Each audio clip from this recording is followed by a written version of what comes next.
Book 4. The Tragic Queen of Carthage. But the queen, too long she has suffered the pain of love, hour by hour nursing the wound with her lifeblood, consumed by the fire buried in her heart. The man's courage, the sheer pride of his line, they all come pressing home to her, over and over. His looks, his words, they pierce her heart and cling. No peace, no rest for her body, love will give her none. A new day's dawn was moving over the earth, Aurora's torch cleansing the sky, burning away the dank shade of night, as the restless queen, beside herself, confides now to the sister of her soul. Dear Anna, the dreams that haunt my quaking heart. Who is this stranger just arrived to lodge in our house, our guest? How noble his face, his courage, and what a soldier. I'm sure I know it's true. The man is born of the gods. Fear exposes the low-born man at once. But oh, how tossed he's been by the blows of fate. What a tale he's told. What a bitter bowl of war he's drunk to the dregs. If my heart had not been fixed, dead set against embracing another man in the bonds of marriage, ever since my first love deceived me, cheated me by his death. If I were not as sick as I am of the bridal bed and torch, this, perhaps, is my one lapse that might have brought me down. I confess it, Anna, yes. Ever since my Sichaeus, my poor husband, met his fate, my own brother shed his blood and stained our household gods. This is the only man who's roused me deeply, swayed my wavering heart. The signs of the old flame, I know them well. I pray that the earth gape deep enough to take me down, or the Almighty Father blast me with one bolt to the shades, the pale, glimmering shades in hell, the pit of night, before I dishonor you, my conscience, break your laws. He's carried my love away, the man who wed me first, may he hold it tight, safeguarded in his grave. She broke off, her voice choking with tears that brimmed and wet her breast. But Anna answered, Dear one, dearer than light to me, your sister, would you waste away, grieving your youth away alone, never to know the joy of children, all the gifts of love? Do you really believe that's what the dust desires, the ghosts in their ashen tombs? Have it your way.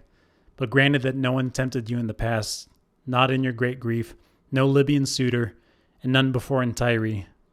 You scorned Iarbas and the other lords of Africa, sons bred by this fertile earth in all their triumph. Why resist it now, this love that stirs your heart? Don't you recall whose lands you settled here, the men who press around you? On one side, the gay Tullian cities, fighters matchless in battle, unbridled Numidians, Syrtes, the treacherous sandbanks. On the other side, an endless desert, parched earth where the wild Barcan marauders range at will. Why mention the war that's boiling up in Tyre, your brother's deadly threats?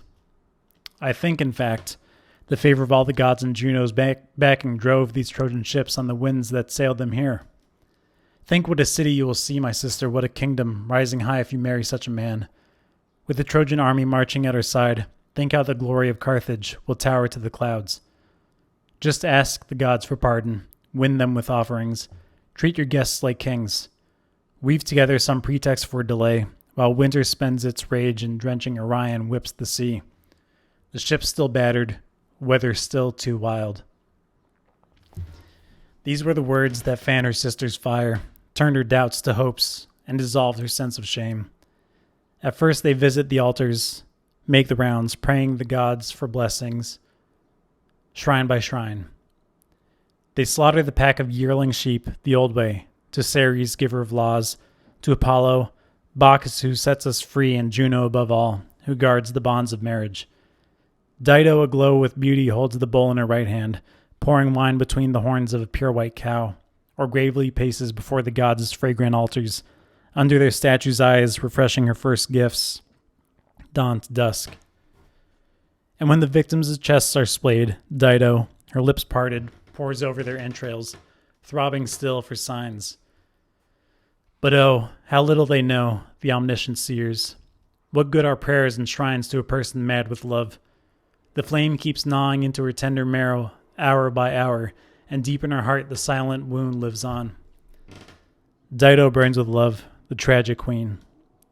She wanders in frenzy through her city streets, like a wounded doe caught all off guard by a hunter stalking the woods of Crete, who strikes her from afar and leaves his winging steel in her flesh, and he's unaware but she veers in flight through Dicte's woody glades, fixed in her side the shaft that takes her life.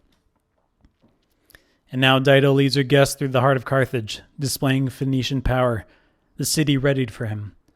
She'd speak her heart, but her voice chokes mid-word. Now at dusk she calls for the feast to start again, madly begging to hear again the agony of Troy, to hang on his lips again, savoring his story. Then, with the guests gone, and the dimming moon quenching its light in turn, the setting stars inclining heads to sleep, alone in the echoing hall, distraught, she flings herself on the couch that he left empty. Lost as he is, she's lost as well. She hears him, sees him, or she holds Ascanius back and dandles him in her lap, bewitched by the boy's resemblance to his father, trying to cheat the love she dare not tell. The towers of Carthage, half built, rise no more, and the young men quit their combat drills and arms. The harbors, the battlements planned to block attack, all work suspended now, the huge threatening walls with the soaring cranes that sway across the sky. Now, no sooner had Jove's dear wife perceived that Dido was in the grip of such a scourge, no thought of pride could stem her passion now, than Juno approaches Venus and sets a cunning trap. What a glittering prize, a triumph you carry home. You and your boy there, you grand and glorious powers. Just look, one woman crushed by the craft of two gods. I am not blind, you know. For years you've looked askance at the homes of rising Carthage, feared our ramparts. But where will it end? What good is all our strife? Come, why don't we labor now to live in peace, eternal peace, sealed with the bonds of marriage? You have it all, whatever your heart desires. Dido's ablaze with love, drawing the frenzy deep into her bones. So, let us rule this people in common, joint command. Let her marry her Phrygian lover, be his slave and give her Tyrians over to your control, her dowry in your hands. Perceiving at once that this was all pretense, a ruse to shift the kingdom of Italy onto Libyan shores, Venus countered Juno. Now who'd be so insane as to shun your offer and strive with you in war? If only fortune crowns your proposal with success. But swayed by the fates, I have my doubts. Would Jove want one city to hold the Tyrians and the Trojan exiles? Would he sanction the mingling of their peoples, bless their binding pacts? You are his wife, with every right to probe him with your prayers. You lead the way, I'll follow. The work is mine, imperious Juno carried on. But how to begin this pressing matter now and see it through? I'll explain in a word or so. Listen closely. Tomorrow Aeneas and lovesick Dido plan to hunt the woods together, soon as the day's first light climbs high and the Titan's rays lay bare the earth. But while the beaters scramble to ring the glens with nets, I'll shower down a cloudburst, hail, black driving rain. I'll shatter the vaulting sky with claps of thunder. The huntsmen will scatter, swallowed up in the dark, and Dido and Troy's commander will make their way to the same cave for shelter. And I'll be there, if I can count on your own goodwill in this. I'll bind them in lasting marriage, make them one. Their wedding it will be. So Juno appealed, and Venus did not oppose her, nodding in assent, and smiling at all the guile she saw through. Meanwhile, dawn rose up and left her ocean bed, and as soon as her rays have lit the sky, an elite band of young huntsmen streams out through the gates, bearing the nets, wide-meshed or tight for traps, and their hunting spears with broad iron heads. Troops of Massilian horsemen galloping hard, packs of powerful hounds, keen on the scent. Yet the queen delays, lingering in her chamber with Carthaginian chiefs, expectant at her doors. And there her proud, mettlesome charger prances in gold and royal purple, pawing with thunder hoofs, champing a foam-flecked bit. At last she comes, with a great retinue crowding round the queen, who wears a Tyrian cloak with rich embroidered fringe. Her quiver is gold, her hair drawn up in a golden torque, and a golden buckle clasps her purple robe in folds. Nor do her Trojan comrades tarry. Out they march, young Aeolus, flushed with joy. Aeneas in command, the handsomest of them all, advancing as her companion joins his troop with hers. So vivid. Think of Apollo leaving his Lycian haunts, and Xanthus in winter spate. He's out to visit Delos, his mother's isle, and strike up the dance again, while round the altar swirls a growing throng of Cretans, Dryopians, Agathyrsians with tattoos, and a drumming roar goes up as the autumn self strides the Cynthian ridge, his streaming hair braided with pliant laurel leaves entwined in twists of gold, and arrows clash on his shoulders. So no less swiftly Aeneas strides forward now, and his face shines with a glory like the gods. Once the huntsmen have reached the trackless lairs along in the foothills, suddenly, look, some wild goats flushed from a ridge come scampering down the slopes, and lower down a herd of stags goes bounding across the open country. Ranks mass in a cloud of dust, fleeing the high ground.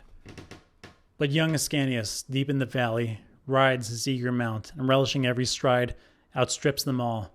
Now goats, now stags, but his heart is racing, praying, if only they'd send among this feeble, easy game some frothing wild boar, or a lion stalking down from the heights and tawny in the sun. Too late. The skies have begun to rumble, peals of thunder first and the storm breaking next. A cloudburst pelting hail, and the troops of hunters scatter up and down the plain. Tyrian comrades, bands of Dardans, Venus's grandson Aeolus panicking, running for cover, quick, and down the mountain gullies erupt in torrents. Dido and Troy's commander make their way to the same cave for shelter now. Primordial Earth and Juno, queen of marriage, give the signal, and lightning torches flare, and the high sky bears witness to the wedding. Nymphs on the mountaintops wail out the wedding hymn. This was the first day of her death, the first of grief, the cause of it all. From now on, Dido cares no more for appearances, nor for her reputation either. She no longer thinks to keep the affair a secret. No, she calls it a marriage, using the word to cloak her sense of guilt. Straightway rumor flies through Libya's great cities. Rumor, swiftest of all the evils in the world. She thrives on speed, stronger for every stride. Slight with fear at first, soon soaring into the air, she treads the ground and hides her head in the clouds. She is the last, they say, our Mother Earth produced. Bursting in rage against the gods, she bore a sister, Phorcoius and Enceladus. Rumor, quicksilver afoot and swift on the wing, a monster, horrific, huge and under every feather on her body. What a marvel! An eye that never sleeps, and as many tongues as eyes, and as many raucous mouths and ears pricked up for news. By night she flies aloft, between the earth and sky, whirring across the dark, never closing her lids in soothing sleep. By day she keeps her watch, crouched on a peaked roof or palace turret, terrorizing the great cities, clinging as fast to her twisted lies as she clings to words of truth. Now rumor is in her glory, filling Africa's ears with tale on tale of intrigue, brooding her song of facts and falsehoods mingled. Hear this Aeneas, born of Trojan blood, has arrived in Carthage, and lovely Dido deigns to join the man in wedlock. Even now they warm the winter, long as it lasts, with obscene desire, oblivious to their kingdoms, abject thralls of lust. Such talk the sordid goddess spreads on the lips of men, then swerves in her course, and heading straight for King Erebus, stokes his heart with hearsay, piling fuel on his fire. Erebus, son of an African nymph whom Jove had raped, raised the god 100 splendid temples across the king's wide realm, 100 altars too, consecrating the sacred fires that never died, eternal sentinels of the gods. The earth was rich with blood of slaughtered herds, and the temple doorways wreathed with riots of flowers. This Iarbas, driven wild, set ablaze by the bitter rumor, approached an altar, they say, as the gods hovered round, and lifting his suppliant's hands he poured out prayers to Jove. Almighty Jove, now as the Moors adore you, feasting away on their gaudy couches, tipping wine in your honor, do you see this? Or are we all fools, Father, to dread the bolts you hurl? All aimless then, your fires high in the clouds that terrify us so? All empty noise, your peals of grumbling thunder? That woman, that vagrant. Here in my own land she founded her paltry city for a pittance. We tossed her some beach to plow, on my terms, and then she spurns our offer of marriage. She embraces Aeneas as lord and master in her realm. And now the second Paris, leading his troop of eunuchs, his hair oozing oil, a Phrygian bonnet tucked up under his chin. He revels in all that he has filched, while we keep bearing gifts to your temples, yes, yours, coddling your reputation, all your hollow show. So King Iarbas appealed, his hand clutching the altar, and Jove Almighty heard and turned his gaze on the royal walls of Carthage, and the lovers oblivious now to their good name. He summons Mercury, gives him marching orders. Quick, my son, away. Call up the zephyrs, glide on wings of the wind. Find the Dardan captain who now malingers long in Tyrian Carthage. Look, and pays no heed to the city's fate decrees are his. Take my commands through the racing winds and tell him this is not the man his mother, the lovely goddess, promised. Not for this did she save him twice from Greek attacks. Never. You be the one to master in Italy rife with leaders, shrill with the cries of war, to sire a people sprung from Teucer's noble blood, and bring the entire world beneath the rule of law. If such a glorious destiny cannot fire his spirit, if he will not shoulder the task for his own fame, does the father of Ascanius grudge his son the walls of Rome? What is he plotting now? What hope can make him loiter among his foes, lose sight of Italian offspring still to come, and all the Lavinian fields? Let him set sail. This is the sum of it. This must be our message. Jove had spoken. Mercury made ready at once to obey the great commands of his almighty father. First he fastens under his feet the golden sandals, winged to sweep him over the waves and earth alike with the rush of gusting winds. Then he seizes the wand that calls the pallid spirits up from the underworld and ushers others down to the grim dark depths, the wand that lends us sleep or sends it away, that unseals our eyes in death. Equipped with this, he spurs the winds and swims through billowing clouds, till in mid-flight he spies the summit and rugged flanks of Atlas, whose long enduring peak supports the skies. Atlas, his pine-covered crown is forever girded round with black clouds, battered by wind and rain. Driving blizzards cloak his shoulders with snow, torrents course down from the old Titan's chin, and shaggy beard that bristles stiff with ice. Here, the god of Calumny landed first, banking down to a stop on balanced wings. From there, headlong down with his full weight, he plunged to the sea as a sea hawk skims the waves, rounding the beaches, rounding cliffs to hunt for fish inshore. So Mercury of Calumny flew between the earth and sky to gain the sandy coast of Libya, cutting the winds that sweep down from his mother's father, Atlas. Soon as his winged feet touched down on the first huts in sight, he spots Aeneas founding the city fortifications, building homes in Carthage. And his sword hilt is studded with tawny jasper stars.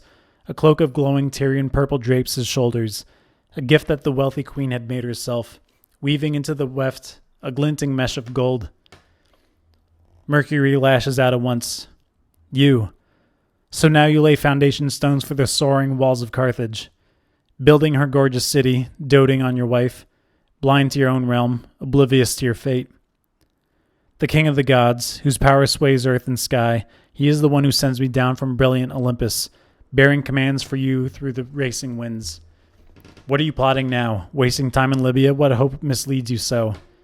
If such a glorious destiny cannot fire your spirit, if you will not shoulder the task for your own fame, at least remember Ascanius rising into his prime, the hopes you lodge in Aeolus, your only heir. You owe him Italy's realm, the land of Rome. This order still on his lips, the god vanished from sight into empty air. Then Aeneas was truly overwhelmed by the vision, stunned. His hackles bristle with fear. His voice chokes in his throat. He yearns to be gone, to desert this land he loves, thunderstruck by the warnings, Jupiter's command. But what can he do? What can he dare say now to the queen in all her fury and win her over? Where to begin? What opening? Thoughts racing here, there, probing his options, turning to this plan, that plan, torn into until, at his wit's end, this answer seems the best. He summons Mnestheus, Sergestus, staunch Serestus, gives them orders. Fit out the fleet, but not a word. Muster the crews on shore, all tackle set to sail. But the cause for our new course, you keep it secret. Yet he himself, since Dido, who means the world to him, knows nothing, never dreaming such a powerful love could be uprooted, he will try to approach her, find the moment to break the news gently, a way to soften the blow that he must leave. All shipmates snap to commands, glad to do his orders. True, but the queen, who can delude a lover, soon caught wind of a plot afoot, the first to sense the Trojans are on the move. She fears everything now, even with all secure. Rumor, vicious as ever, brings her word, already distraught, that Trojans are rigging out their galleys, gearing to set sail. She rages in helpless frenzy, blazing through the entire city, raving like some Aeneid, driven wild, when the women shake the sacred emblems, when the cyclic orgy, shouts of Bacchus, fire her on, and Cithaeron echoes round with maddened midnight cries. At last she assails Aeneas, before he said a word. So, you traitor, you really believed you'd keep this a secret, this great outrage? Steal away in silence from my shores? Can nothing hold you back? Not our love? Not the pledge once sealed with our right hands? Not even the thought of Dido doomed to a cruel death? Why labor to rig your fleet when the winter's raw, to risk the deep when the north wind's closing in? You cruel, heartless, even if you're not pursuing alien fields and unknowing homes, even if ancient Troy were standing still, who'd sail for Troy across such heaving seas? You're running away from me? Oh, I pray you by these tears, by the faith in your right hand, what else have I left myself in all my pain? By our wedding vows, the marriage we began, if I deserve some decency from you now, if anything mine has ever won your heart, pity a great house about to fall. I pray you, if prayers have any place, reject this scheme of yours. Thanks to you, the African tribes, Numidian warlords hate me. Even my own Tyrians rise against me. Thanks to you, my sense of honor is gone, my one and only pathway to the stars, the renown I once held dear. In whose hands, my guest, do you leave me here to meet my death? Guest, that's all that remains of husband now. But why do I linger on, until my brother Pygmalion batters down my walls, or Iarbas drags me off his slave? If only you'd left a baby in my arms, our child, before you deserted me. Some little Aeneas playing about our halls whose features at least would bring you back to me in spite of all. I would not feel so totally devastated, so destroyed. The queen stopped, but he, warned by Jupiter now, his gaze held steady, fought to master the torment in his heart. At last he ventured a few words. You have done me so many kindnesses, and you could count them all. I shall never deny what you deserve, my queen, never regret my memories of Dido, not while I can recall myself and draw the breath of life. I'll state my case in a few words. I never dreamed I'd keep my flight a secret. Don't imagine that. Nor did I once extend a bridegroom's torch or enter into a marriage pact with you. If the fates had left me free to live my life, to arrange my own affairs, of my own free will, Troy is the city, first of all, that I'd safeguard. Troy and all that's left of my people whom I cherish. The grand palace of Priam would stand once more. With my own hands I would fortify a second Troy to house my Trojans in defeat. But not now. Grynean Apollo's oracle says that I must seize on Italy's noble land. His Lycian lots say, Italy. There lies my love. There lies my homeland now. If you, a Phoenician, fix your eyes on Carthage, a Libyan stronghold, tell me, why do you grudge the Trojans their new homes on Italian soil? What is the crime if we seek far-off kingdoms too? My father, Anchises, whenever the darkness shrouds the earth in its dank shadows, whenever the stars go flaming up the sky, my father's anxious ghost warns me in dreams and fills my heart with fear. My son Ascanius, I feel the wrong I do to one so dear, robbing him of his kingdom, lands in the west, his fields decreed by fate. And now the messenger of the gods, I swear it, by your life and mine, dispatched by Jove himself, has brought me firm commands, through the racing winds. With my own eyes I saw him, clear in broad daylight, moving through your gates. With my own ears I drank his message in. Come, stop inflaming us both with your appeals. I set sail for Italy all against my will. Even from the start of his declaration, she has glared at him askance, her eyes roving over him head to foot with a look of stony silence, till abruptly she cries out in a blaze of fury, No goddess was your mother. No Dardanus sired your line, you traitor, liar, no. Mount Caucasus fathered you on its flinty, rugged flanks, and the tigers of Hyrcania gave you their dugs to suck. Why hide it? Why hold back? To suffer greater blows? Did he groan when I wept? Even look at me? Never. Surrender a tear? Pity the one who loves him? What can I say first? So much to say. Now, neither mighty Juno nor Saturn's son, the father, gazes down on this with just, impartial eyes. There's no faith left on earth.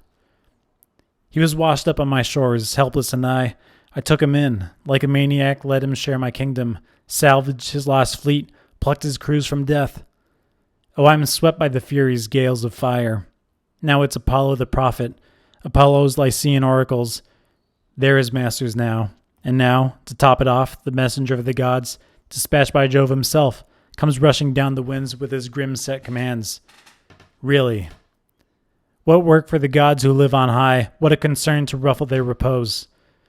I won't hold you, I won't even refute you, go. Strike out for Italy on the winds, your realm across the sea. I hope, I pray, if the just gods still have any power, wrecked on the rocks mid-sea you'll drink your bowl of pain to the dregs, crying out the name of Dido over and over, and worlds away I'll hound you then with pitch-black flames, and when icy death has severed my body from its breath, then my ghost will stalk you through the world. You'll pay, you shameless, ruthless, and I will hear of it, yes, the report will reach me even among the deepest shades of death. She breaks off in the midst of outbursts, desperate, flinging herself from the light of day, sweeping out of his sight, leaving him numb with doubt, with much to fear, and much he means to say. Catching her as she faints away, her women bear her back to her marble bridal chamber and lay her body down upon her bed. But Aeneas is driven by duty now. Strongly as he longs to ease and allay her sorrow, speak to her, turn away her anguish with reassurance still, moaning deeply, heart shattered by his great love. In spite of all, he obeys the gods' commands, and back he goes to his ships.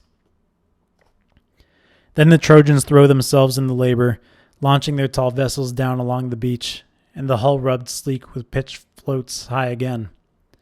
So keen to be gone, the men drag down from the forest untrimmed timbers and bows still green for oars. You can see them streaming out of the whole city, men like ants that, wary of winter's onset, pillage some huge pile of wheat to store away in their grange, and their army's long black line goes marching through the field, trundling their spoils down some cramped, grassy track. Some put shoulders to giant grains and thrust them on. Some dress the ranks, strictly martial stragglers, and the whole trail seethes with labor.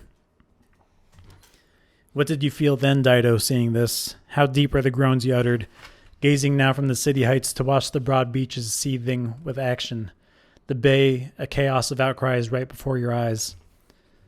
Love, you tyrant, to what extremes won't you compel our hearts? Again she resorts to tears, driven to move the man, or try, with prayers, a suppliant kneeling, humbling her pride to passion. So if die she must, she'll leave no way untried. Anna, you see the hurly-burly all across the beach, the crews swarming from every quarter. The wind cries for canvas. The buoyant oarsmen crown their sterns with wreaths. This terrible sorrow, since I saw it coming, Anna, I can endure it now. But even so, my sister, carry out for me one great favor in my pain. To you alone he used to listen, the traitor. To you confide his secret feelings. You alone know how and when to approach him, soothe his moods. Go, my sister. Plead with my imperious enemy. Remind him I was never at Aulis, never swore a pact with the Greeks to rout the Trojan people from the earth. I sent no fleet to Troy. I never uprooted the ashes of his father Anchises, never stirred his shade. Why does he shut his pitiless ears to my appeals? Where is he rushing now? If only he would offer one last gift to the wretched queen who loves him. To wait for fair winds, smooth sailing for his flight. I no longer beg for the long-lost marriage he betrayed, nor would I ask him now to desert his kingdom, no, his lovely passion, Latium. All I ask is time, blank time, some rest from frenzy, breathing room, till my fate can teach my beaten spirit how to grieve. I beg him, pity your sister Anna, one last favor, and if he grants it now, I'll pay him back, with interest, when I die. So Dido pleads, and so her desolate sister takes him the tale of tears, again and again. But no tears move Aeneas now. He is deaf to all appeals. He won't relent. The fates bar the way, and heaven blocks his gentle human ears. As firm as a sturdy oak grown through with age, when the north winds blasting off the Alps compete, fighting left and right, to wrench it from the earth. And the winds scream, the trunk shudders, its leafy crest showers across the ground, but it clings firm to its rock, its roots stretching as deep into the dark world below, as its crown goes towering toward the gales of heaven. So firm the hero stands, buffeted left and right by storms of appeals. He takes the full force of love and suffering deep in his great heart. His will stands unmoved. The falling tears are futile. Then, terrified by her fate, tragic Dido prays for death, sickened to see the vaulting sky above her. And to steel her new resolve to leave the light, she sees, laying gifts on the altar's steaming incense. Shudder to hear it now, the holy water going black, and the wine she pours congeals in bloody filth. She told no one what she saw, not even her sister. Worse, there was a marble temple in her palace, a shrine built for her long-lost love, Sicilius. Holding it dear, she tended it, marvelous devotion, draping the snow-white fleece in festal bows. Now from its depths she seemed to catch his voice, the words of her dead husband calling out her name, while night enclosed the earth in its dark shroud, and over a lonely owl perched on the rooftops drew out its low, throaty call to a long wailing dirge. And worse yet, the grim predictions of ancient seers keep terrifying her now with frightful warnings. Aeneas the hunter, savage in all her nightmares, drives her mad with panic. She always feels alone, abandoned, always wandering down some endless road, not a friend in sight, seeking her own Phoenicians in some god-forsaken land. As frantic as Pentheus, seeing battalions of Furies, twin suns ablaze, and double cities of Thebes before his eyes. Or Agamemnon's Orestes hounded off the stage, fleeing his mother armed with torches, black snakes, while blocking the doorway coil her furies of revenge. So, driven by madness, beaten down by anguish, Dido was fixed on dying, working out in her mind the means, the moment. She approaches her grieving sister Anna, masking her plan with a brave face aglow with hope, and says, I found a way, dear heart, rejoice with your sister, either to bring him back in love for me, or free me of love for him. Close to the bounds of ocean, west with the setting sun, lies the Ethiopian land, the end of the earth, where colossal Atlas turns on his shoulder, the heavens studded with flaming stars. From there, I have heard, a Massilian priestess comes who tended the temple held by Hesperian daughters. She'd safeguard the bows in the sacred grove, and ply the dragon with morsels dripping loops of oozing honey, and poppies drowsy with slumber.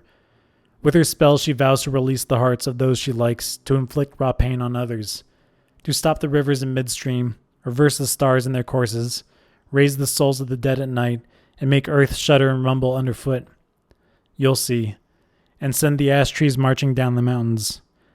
I swear by the gods, dear Anna, by your sweet life, I arm myself with magic arts against my will.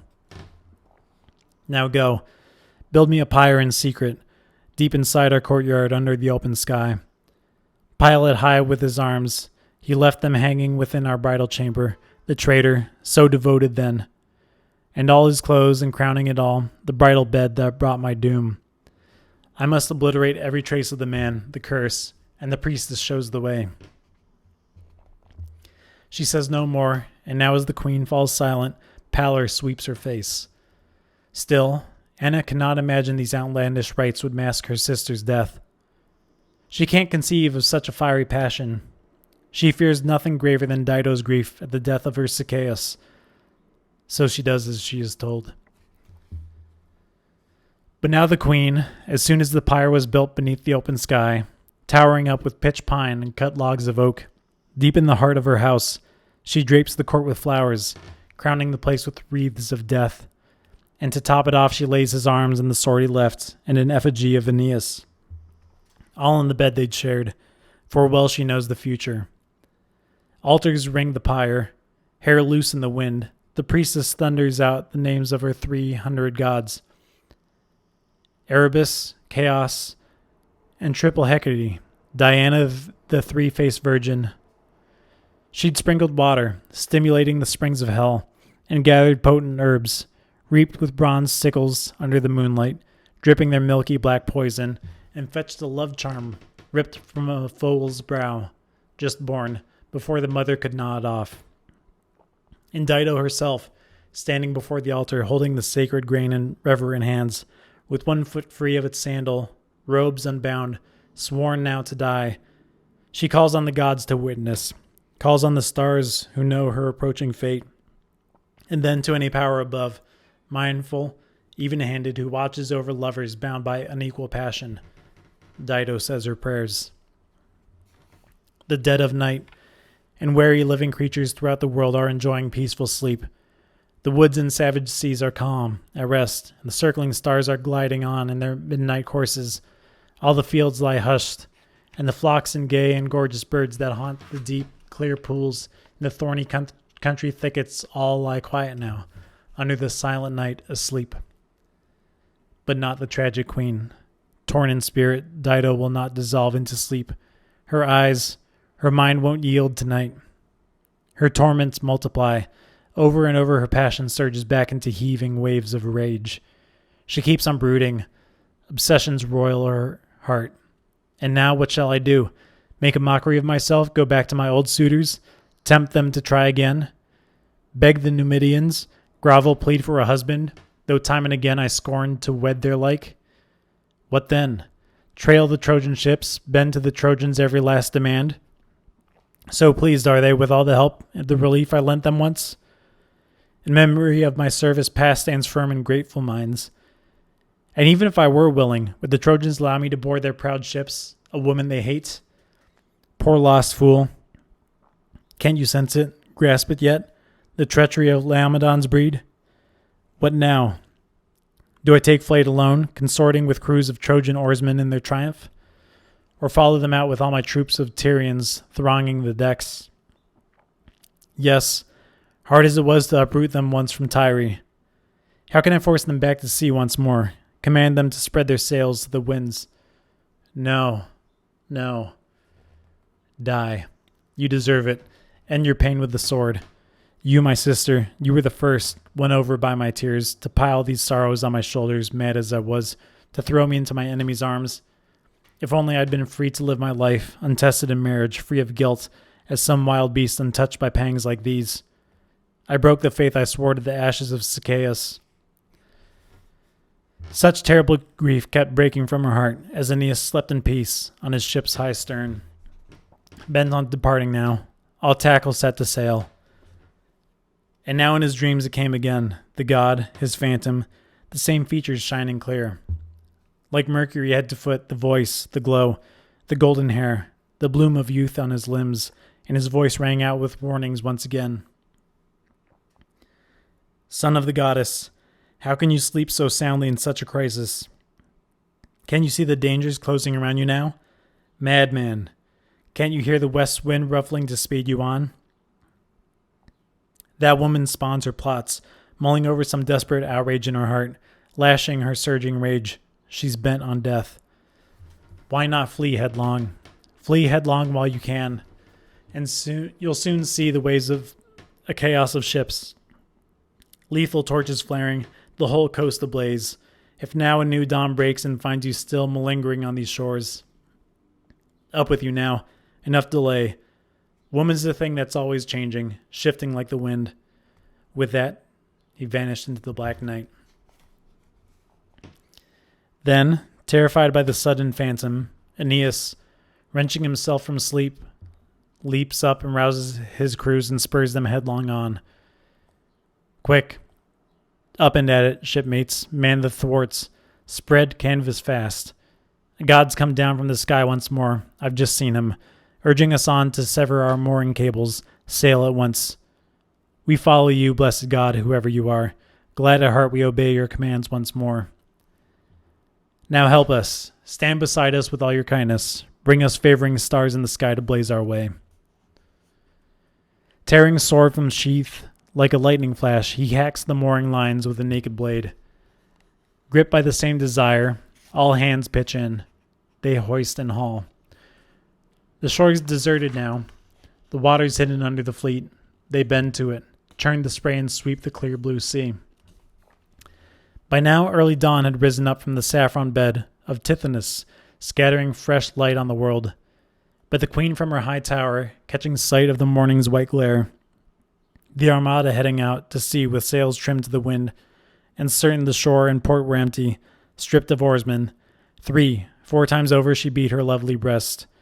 She ripped at the golden hair and, "Oh, by God," she cries, "will the stranger just sail off and make a mockery of our realm? Will no one rush to arms, come streaming out of the whole city, hunt him down, race to the docks and launch the ships? Go, quick, bring fire, hand out weapons, bend to the oars." What am I saying? Where am I? What insanity is this that shifts my fixed resolve? Dido, O poor fool, is it not only now your wicked work strikes home? It should have then, when you offered him your scepter. Look at his hand clasp. Look at his good faith now. That man who, they say, carries his father's gods, who stooped to shoulder his father bent with age. Couldn't I have seized him then, ripped him to pieces, scattered them in the sea? Or slashed his men with steel, butchered Ascanius, served him up as his father's feast? True, the luck of battle might have been at risk. Well, risk away. Whom did I have to fear? I was about to die. I should have torched their camp and flooded their decks with fire. The son, the father, the whole Trojan line. I should have wiped them out, then hurled myself on the pyre to crown it all. You, sun, whose fire scans all works of the earth, and you, Juno, the witness, midwife to my agonies. Hecate, greeted by nightly shrieks at city crossroads, and you avenging furies and gods of dying Dido. Hear me, turn your power my way, attend my sorrows. I deserve your mercy, hear my prayers. If that curse of the earth must reach his haven, labor on to landfall. If Jove and the fates command and the boundary stone is fixed, still, let him be plagued in war by a nation proud in arms. Torn from his borders, wrenched from Aeolus's embrace, let him grovel for help and watch his people die a shameful death. And then, once he has bowed down to an unjust peace, may he never enjoy his realm and the light he yearns for, never. Let him die before his day, unburied on some desolate beach. That is my prayer, my final cry. I pour it out with my own lifeblood, and you, my Tyrians, harry with hatred all his line, his race to come. Make that offering to my ashes, send it down below. No love between our peoples, ever, no pacts of peace. Come rising up from my bones, you avengers still unknown, to stalk those Trojan settlers, hunt with fire and iron, now or in time to come, whenever the power is yours. Shore clash with shore, sea against sea, and sword against sword. This is my curse. War between all our peoples, all their children, endless war. With that, her mind went veering back and forth. What was the quickest way to break off from the life she loathed? And so with a few words she turned to Barci, Sichaeus' old nurse. Her own was now black ashes deep in her homeland, lost forever. Dear old nurse, send Anna, my sister, to me here. Tell her to hurry, sprinkle herself with river water, Bring the victims marked for the sacrifice I must make.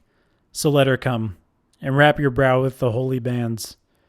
These rites to Jove of the Styx that I have set in motion. I yearn to consummate them, end the pain of love, give that cursed Trojan's pyre to the flames. The nurse bustled off with an old crone's zeal.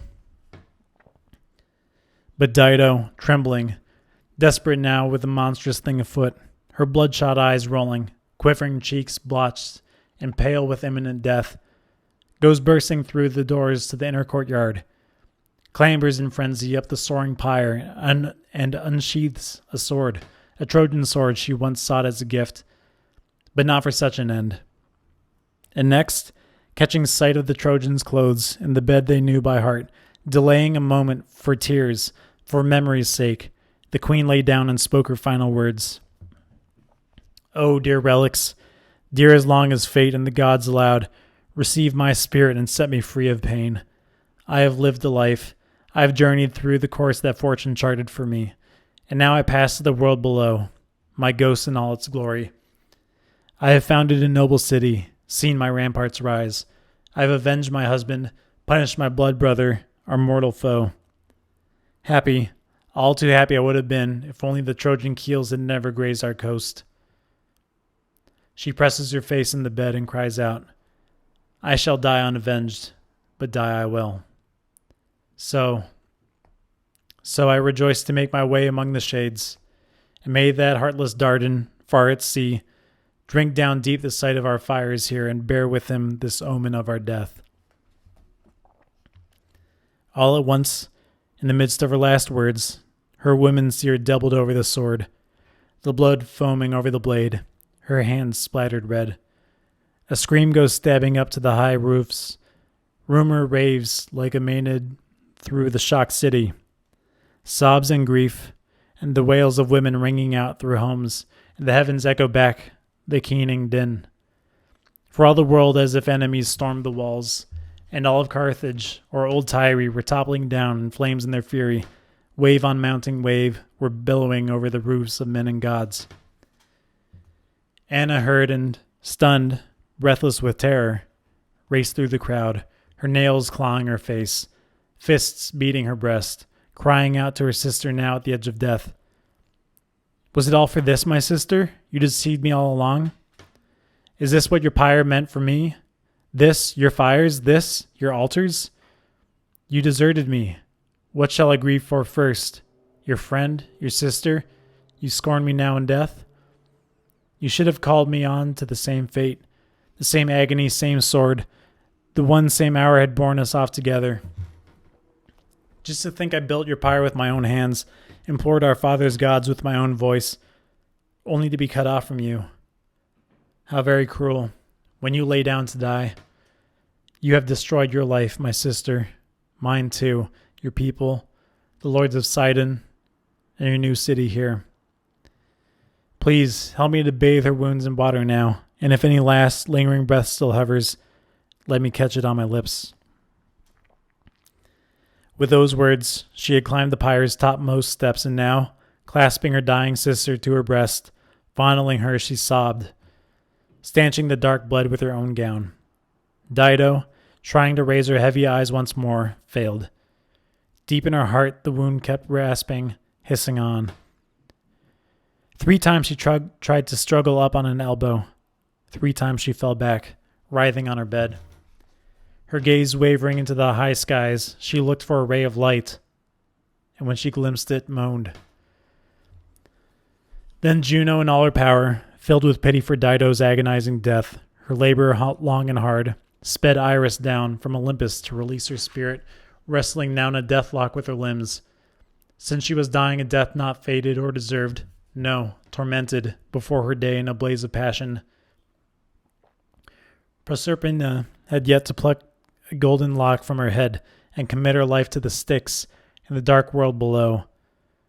So Iris, glistening dew, comes skimming down from the sky on gilded wings, trailing showers of iridescence shimmering into the sun, and hovering over Dido's head, declares, "So commanded, I take this lock as a sacred gift to the god of death, and I release you from your body." With that, she cut the lock with her hand, and all at once the warmth slipped away, the life dissolved in the winds. Book 5. Funeral Games for Anchises.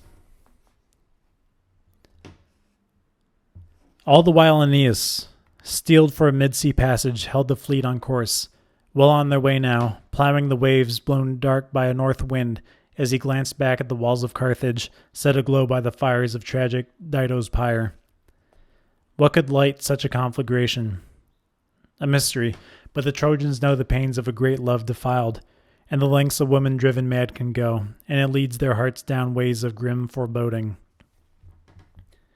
Once they had reached the high seas, no land in sight, no longer, water at all points the sky, looming over their heads a pitch-dark thunderhead brought on night and storm, ruffling the swells black. Even the pilot Palinurus, high astern at his station, cries out, "Why such cloud banks wrapped around the sky, Father Neptune? What are you whipping up for us now?" And with that, he issues orders. "Trim your sails, bend to your sturdy oars." And setting canvas aslant to work the wind, he calls out to his captain, "Great-hearted Aeneas, no, not even if Jove himself would pledge me with all his power could I dream of reaching Italy under skies like these." The wind shifted, surging athwart our beam, roaring out of the black west, building into clouds. There's no fighting it, no making way against it, we're too weak. Since fortune's got the upper hand, let's follow her where she calls and change course. No long way off, I think. There are friendly shores, the coast of your brother Eric's, Sicily's havens, if I remember rightly, and take our bearings back by the stars I marked when we set out. That's what the wind demands, says good Aeneas. For long, I've watched you trying to fight against it, all for nothing. Shorten sail, change course. What land could please me more? And where would I rather beach our battered ships than Sicily, home that harbors my Dardan friend, Acestes, earth that holds my father Anchises' bones. At that, they head for port, and the following west wind bellies out their sails. The fleet goes skimming over the whitecaps now, the men rejoicing to wheel their prows around to a coast they know at last. But far away, high on a mountain lookout, quite amazed to see the fleet of his old friends coming in, Acestes rushes down to meet them there, a wild figure, bristling spears and a Libyan she-bear's hide. Born of a Trojan mother to the river god Crinisus, Acestes, never forgetting his age-old lineage, gladly welcomes his Trojan friends' return. He warms them with treasures of the field. He cheers the exhausted men with generous care. And next, once day broke in the east and put the stars to flight, Aeneas summons his crews from down along the beach and greets them all from a mounded rise of ground. Gallant sons of Dardanus, born of the gods is high blood. The wheeling year has passed, rounding out its months. Since we committed to earth my godlike father's bones, his relics, and sanctified the altars with our tears. The day has returned, if I am not mistaken, the day always harsh to my heart, I'll always hold in honor. So you gods have willed. Were I passing the hours, an exile lost in the swirling sands of Carthage, or caught in Greek seas, imprisoned in Mycenae, I would still perform my anniversary vows, carry out our processions grand and grave, and heap the altars high with fitting gifts. But now, beyond our dreams, here we stand by the very bones and ashes of my father. Not, I know, without the plan and power of the gods. Borne by the seas, we've reached this friendly haven. So come, all of us celebrate our happy, buoyant rites, pray for fair winds, and may it please my father, once my city is built with temples in his name, that I offer him these rites year in, year out. Acestes born in Troy will give you cattle, 2 head for every ship. Invite to the feast our household gods, the gods of our own home, and those our host Acestes worships too. Then, if the 9th dawn brings a brilliant day to the race of men, and our rays lay bare the earth, I shall hold games for all our Trojans. First a race for our swift ships, then for our fastest man up foot, and then our best and boldest can step up to win the javelin hurl, or wing the wind-swift arrow, or dare to fight with bloody rawhide gauntlets. Come all. See who takes the victory prize, the palm. A reverent silence all, and crown your brows with wreaths. With that, he binds his own brows with his mother's myrtle. So does Helymus. So does Acestes' ripe in years, the boy Ascanius too, and the other men take his lead. Leaving the council now with thousands in his wake, amid his immense cordage, Aeneas gains the tomb, and here he pours libations, each in proper order. 2 bowls of unmixed wine he tips on the ground, and 2 of fresh milk, 2 more of hallowed blood, then scatters crimson flowers with this prayer. Hail, my blessed father, hail again. I salute your ashes, your spirit, and your shade. My father I rescued once, but all for nothing. Not with you would it be my fate to search for Italy's shores and destined fields in, whatever it may be, the Italian river Tiber. At his last words, a serpent slithered up from the shrine's depths, drawing its 7 huge coils, 7 rolling coils, calmly enfolding the tomb, gliding through the altars. His back blazed with a maze of sea blue flecks, his scales with a sheen of gold, shimmering as a rainbow showers iridescent sunlight arcing down the clouds. Aeneas stopped, struck by the sight. The snake slowly sweeping along its length, among the bowls and polished goblets, tasted the feast. Then back he slid below the tomb, harmless, slipping away from altars where he'd fed. With fresh zeal, Aeneas resumes his father's rites, wondering, is the serpent the genius of the place, or his father's familiar spirit? Bound by custom, he slaughters a pair of yearling sheep, as many swine and a brace of young steers with their sleek black backs. Then tipping wine from the bowls, he calls his father's ghost, set free from Acheron now, the great Anchises' shade.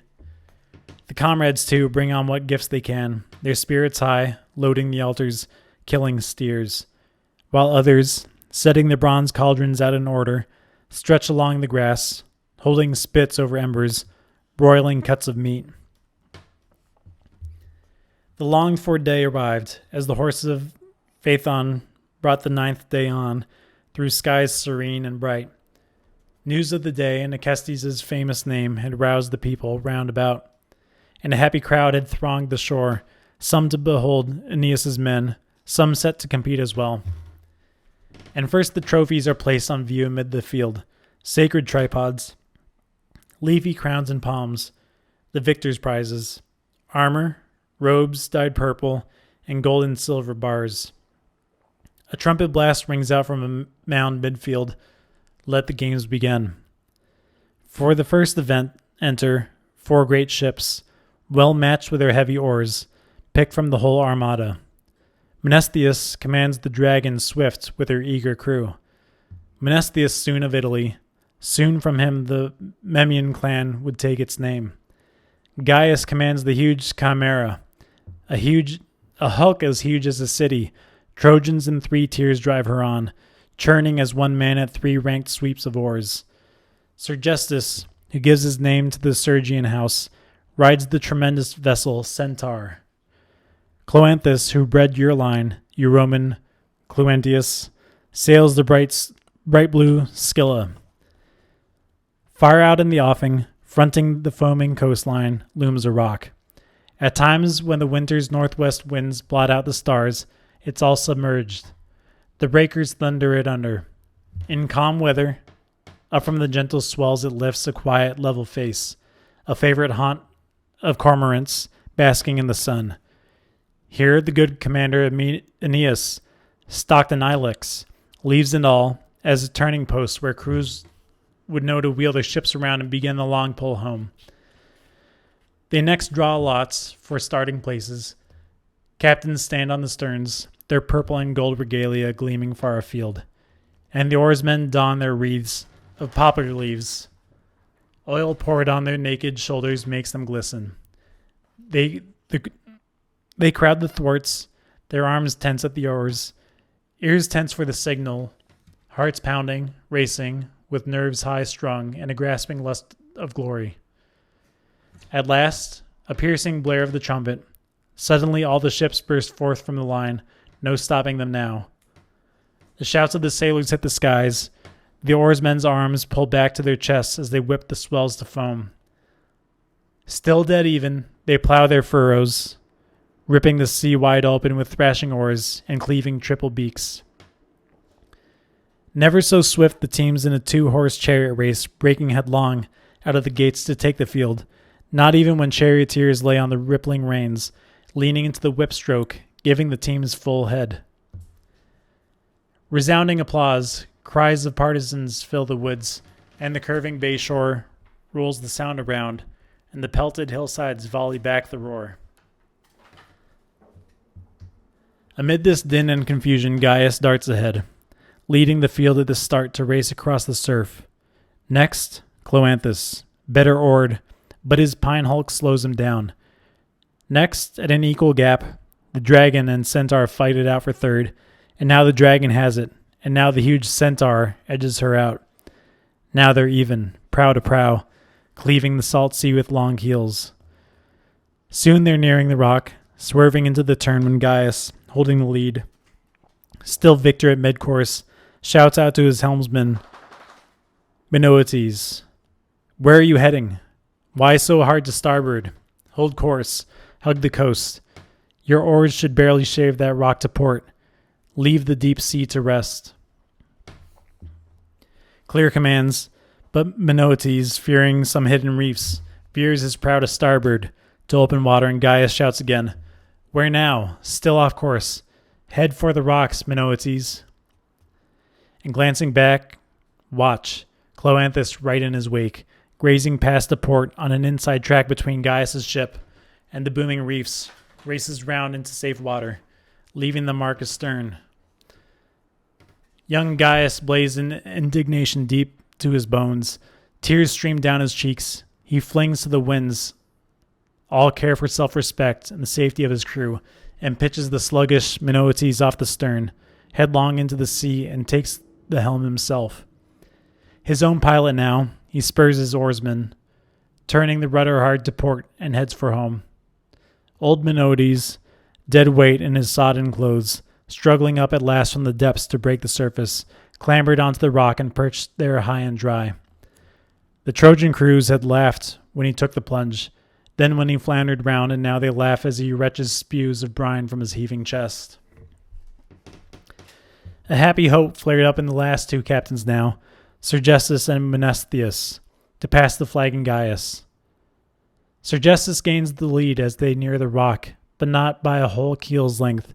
His prow's ahead, but the dragon's pressing prow overlaps his stern. So Mnestheus, striding the gangplank, spurns his crew. "Now put your backs in the oars, you comrades of Hector. You are the ones I chose, my troops at Troy's last stand. Now show the nerve, the heart you showed on Libya's reefs, the Ionian sea, the waves at Malea that attacked us. It's not for first place now Mnestheus strives, not for victory. Oh, if only. No, let Neptune pick the winner he wants, but we must not come last. What a shame. Just win that victory, O my Trojans. Spare us that disgrace." They bend hard to the oars and pull for all they're worth, and the bronze hull shivers under their massive strokes, and the deep sweeps by beneath them. Gasping for breath, their chests racked, mouths parched, sweat rivering down their backs, but blind chance brings that crew the prize they yearn for. Wild with striving, Sergestus, wheeling his prow toward the rock, risking an inside track, the dangerous straits, crashes into the jutting reefs. Unlucky man. The struck crag shudders, oars slamming against its rip-toothed edges split, and the prow driven onto the rock hangs there, hoisted into the air. The crew springs up, shouting, trying to back water, unshipping their iron pikes and sharp-tipped punting poles. They scramble to rescue splintered oars from the surf. Mnestheus riding high, the higher for his success, oars at a racing stroke, wind at his beck and call, shoots into open water, homing down the coast. Swift as a dove, flushed in fear from a cave where it nests its darling chicks and crannies, a sudden burst of wings, and out its home it flies, terrified, off into open fields, and next it skims through the bright, quiet air and never beats a wing. So Mnestheus, so his dragon speeds ahead, cleaving the swells on the home stretch. So she flies along on her own forward drive. First he leaves the stern, Sergestus struggling still at his beetling rock, splashing in shallows, crying for help. No use. As he studies how to race with shattered oars. Next, Mnestheus goes for Gyas, the huge chimera, stripped of her helmsman, giving up the lead. Now nearing the finish, that left one, Cloanthus, Mnestheus goes for him all out, urging his crews to give it all they've got. Roars of the crowd re-echo, cheering on his challenge. The air resounds with cries. One crew, stung by the shame of losing victory now, with glory won, would trade their lives for fame. But Mnestheus and his crew, fired by their success, can just about win the day because they think they can. They were drawing abreast. Perhaps they'd seized the prize if Cloanthus had not flung his arms to the sea and poured his prayers to the gods and begged them to hear his vows. You gods, you lords of the waves, I'm racing over here. I'll gladly steady a pure white bull at your altars there on shore and pay my vows, scatter its innards over the salt swell and tip out streams of wine. So he prayed, and far in the depths they heard him.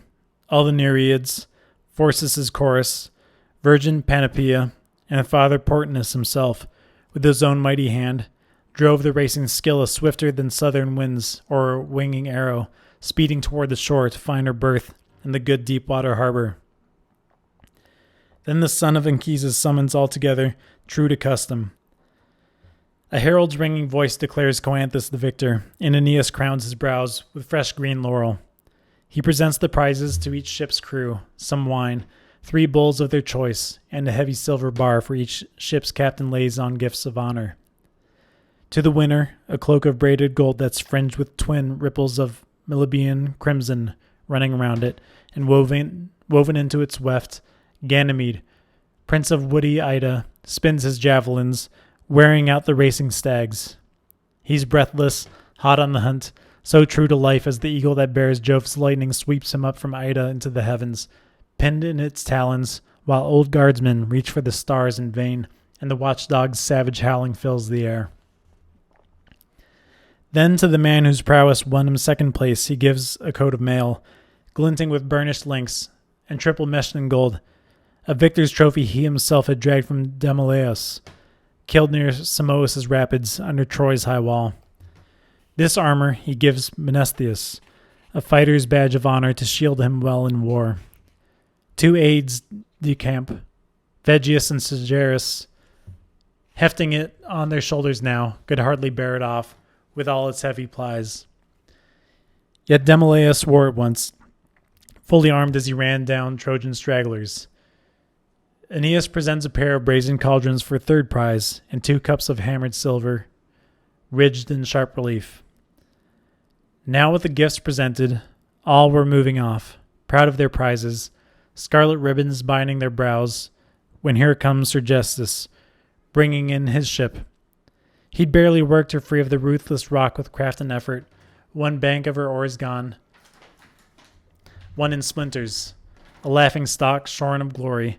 She came crawling in, like a snake caught, as they often are, on a causeway, crushed by a bronze wheel or a heavy rock flung by a traveler, trampled, left half dead, trying to slip away, writhing in gnarled coils. No hope.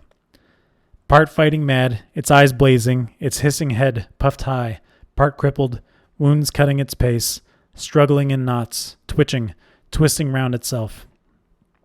So the ship limped in, oars laboring, slowly, and still she spreads her sails and enters the harbor, canvas taut. Aeneas, glad that the ship is salvaged, crew restored, gives Sergestus the prize that he had promised. A slave girl, Pholoe, born of Cretan stock, and hardly inept at Minerva's works of hand, nursing twins at her breast. The ship race over, good Aeneas strides to the grassy level field, ringed by hills with woodlands sloping down to a vale that formed an enormous round arena. There he went, the hero leading many thousands, and took his own seat on a built-up platform mid the growing crowd.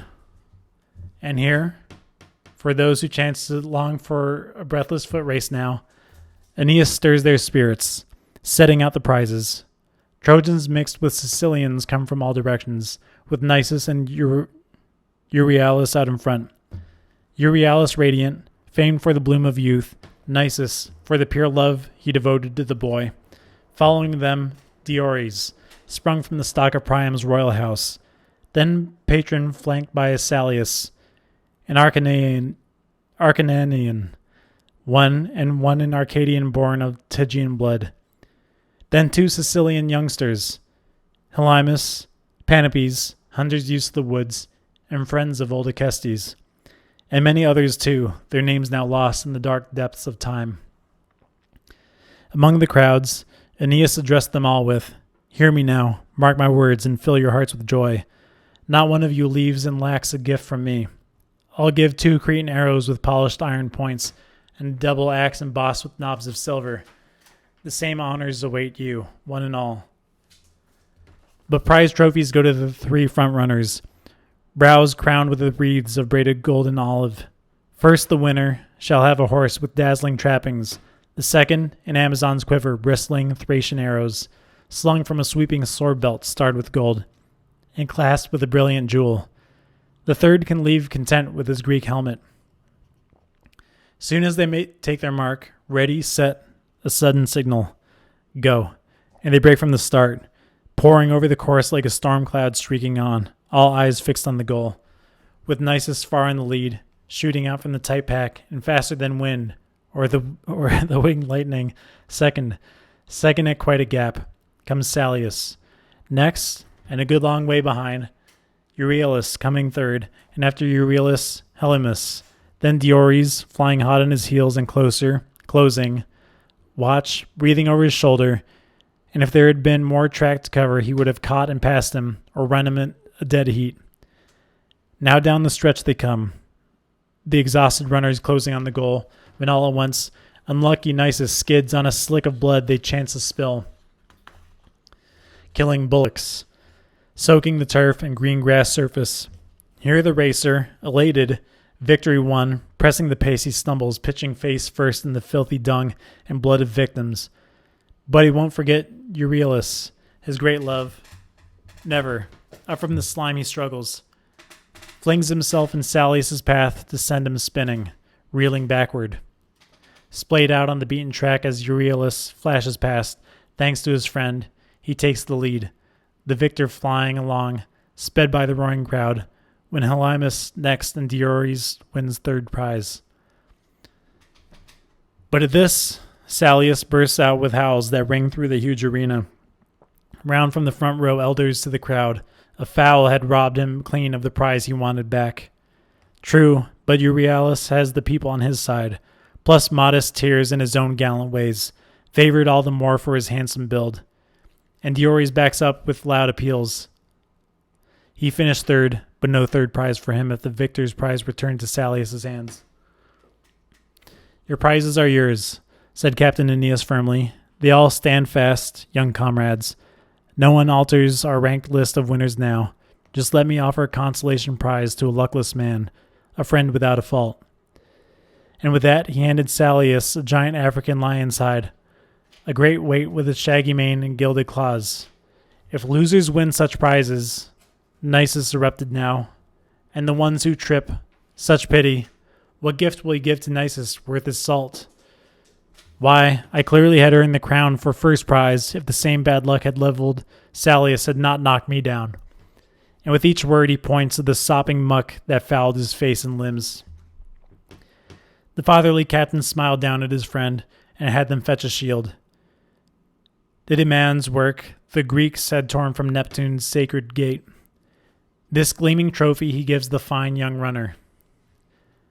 Then with the racing over, the prizes handed out. "Now," Aeneas announces, "let any man with heart, with the fire in his chest, come forward. Put up your fists, strap on the rawhide gloves." And he sets afield a pair of trophies for the boxing. For the winner, a bull with gilded horns and wreaths, a sword and a burnished helm to console the loser. No delay. Instantly there he stands, that immense man, Dares, jaw thrust out, tremendous in all his power. The crowd's abuzz as he hauls himself to his feet, the one man who could trade blows with Paris, Dares, who, by the mound where where the great Hector lies, crushed the champion beauties, that gigantic hulk, a braggart who fought as Amycus's Bebrycian kin. He laid him out on the yellow sand to gasp his last. So strong this Dares, first to cock his head for combat, flaunting his broad shoulders, sparring, lefts and rights, beating the air with blows. Who will take him on? Not one in the whole crowd would dare go up against him, strap the gloves on. So certain that all contenders had withdrawn, the trophy his alone, he strode up to Aeneas now and never pausing, full of swagger, grasps the bull's horn with his left hand and boasts, "Son of Venus, since no one dares to face me in the ring, how long do I have to stand here? How long's right? Just say the word, I'll lead my prize away." With one accord the Trojans roared assent. Give the man the prize that he'd been promised. But now Acestes rebukes Entellus sharply, sitting side by side on a grassy rise of ground. "Entellus, once our bravest hero, where's it gone? Look at this prize. How can you just sit back feckless and let them cart it off without a fight? Where's that god of ours, that Eryx? Tell me now. Our teacher once, renowned for nothing now? Where's your fame that thrilled all Sicily once? What of the trophies hanging from your rafters?" Entellus returns, "My love of glory, my pride, still holds strong, not beaten down by fear. It's slow old age. That's what dogs me now. My blood runs cold. My body's chill, played out. But if I were now the man I was, full of the youth that spurns that bantam there, cocksure and strutting so, I'd need no bribe of a prize bull to bring me out. I have no use for trophies." Fighting words. Down in the ring he threw his pair of gauntlets, massive weights that violent Eryx used to sport, binding his fists to fight with rawhide taut and tough. The crowd was dazed. 7 welted plies of enormous oxide stitched in ridges of lead and iron to make them stiff. Dares, dazed the most, shrinks back from the bout, but the hardy son of Anchises tests their heft, turning over and over the heavy coiling straps. Now, old Entellus' voice comes rising from his chest. "What if you'd seen the gloves of Hercules himself in the grim fight he fought on these very sands? This is the gear your brother Eryx used to wield. Look, still crusted with blood and spattered brains. With these he stood up against great Hercules, and I used to wear them too. When the blood ran warmer in me, made me strong before old age, my rival, flecked my brows with gray.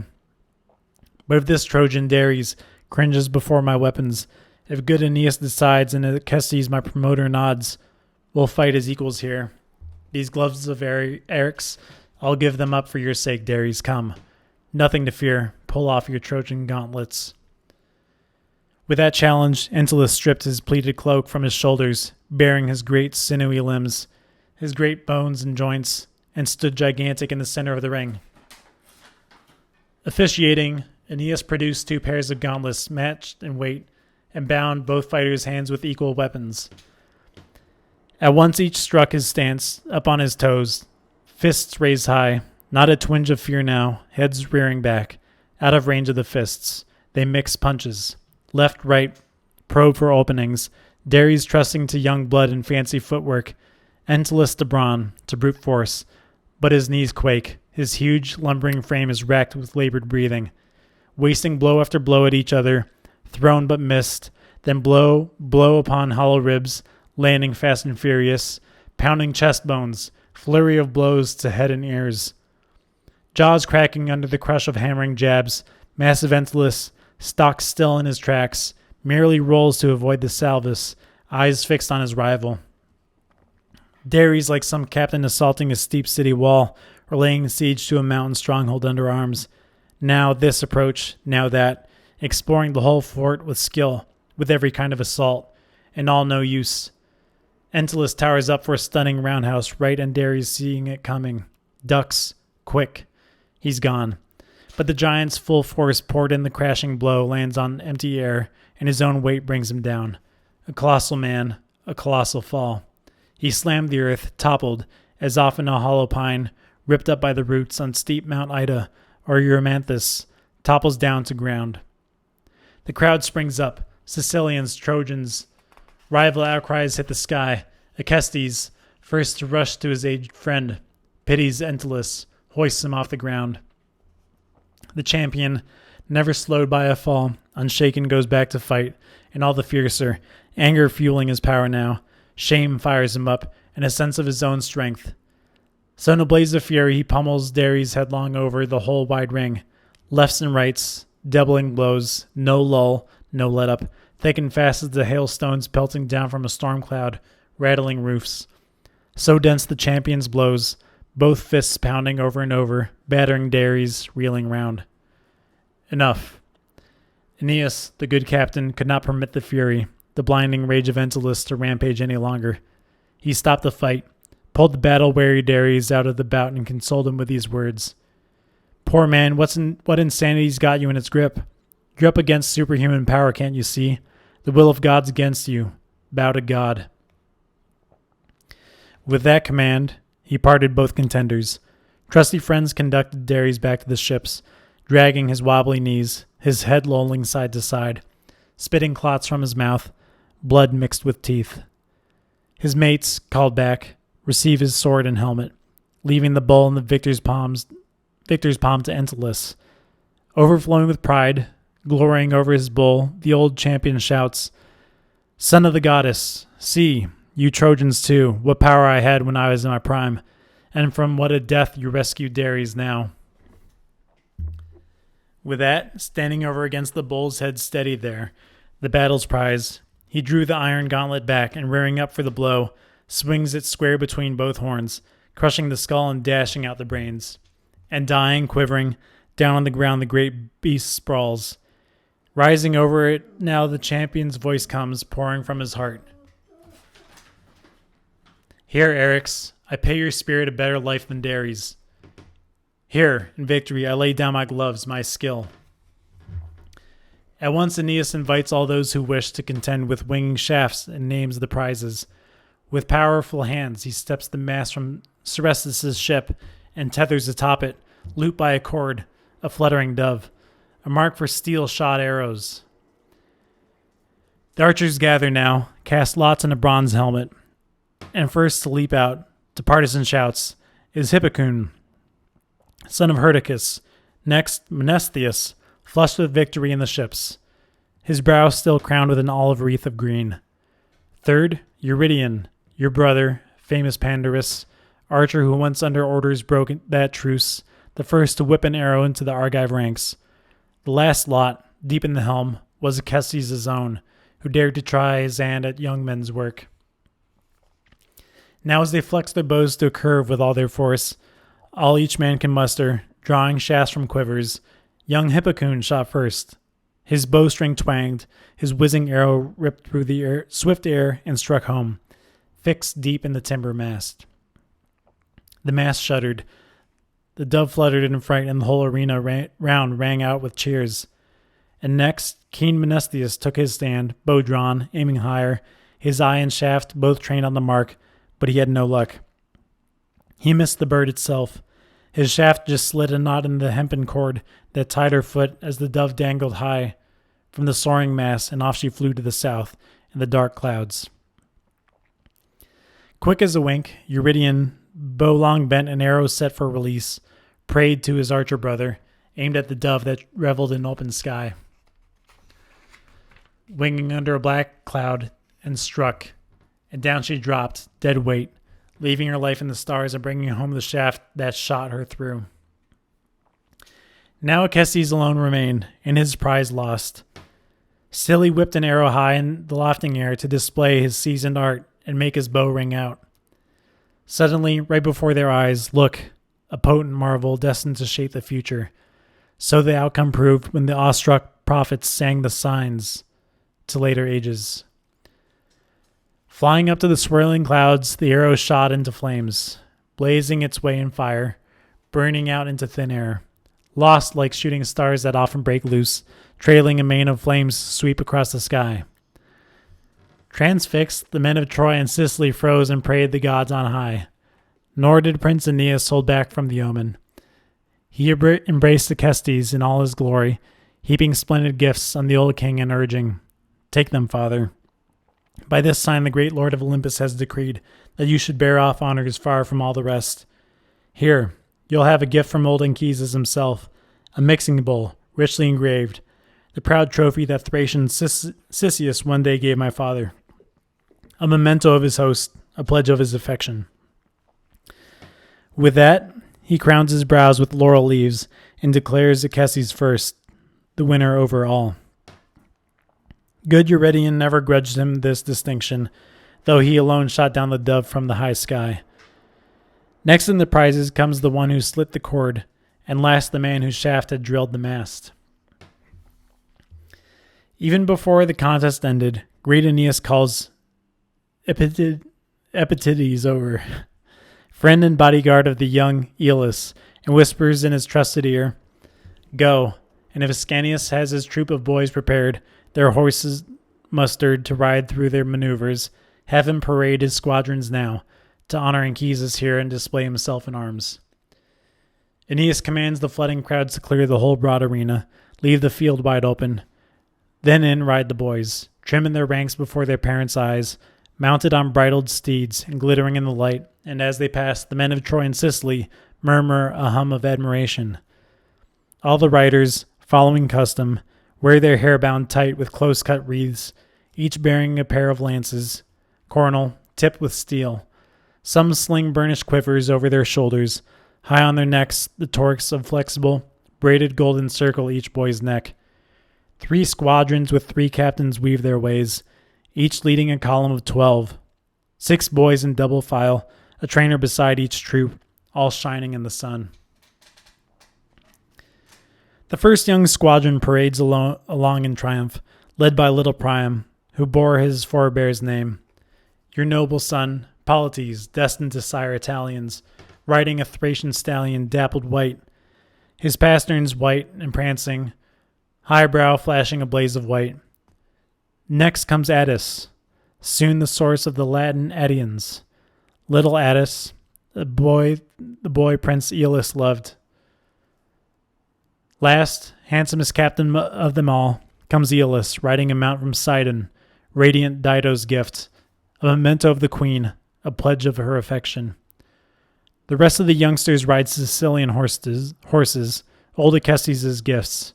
The riders awed by applause, the Dardans give their fine dressage, delighted to see in their looks their own lost parents' faces.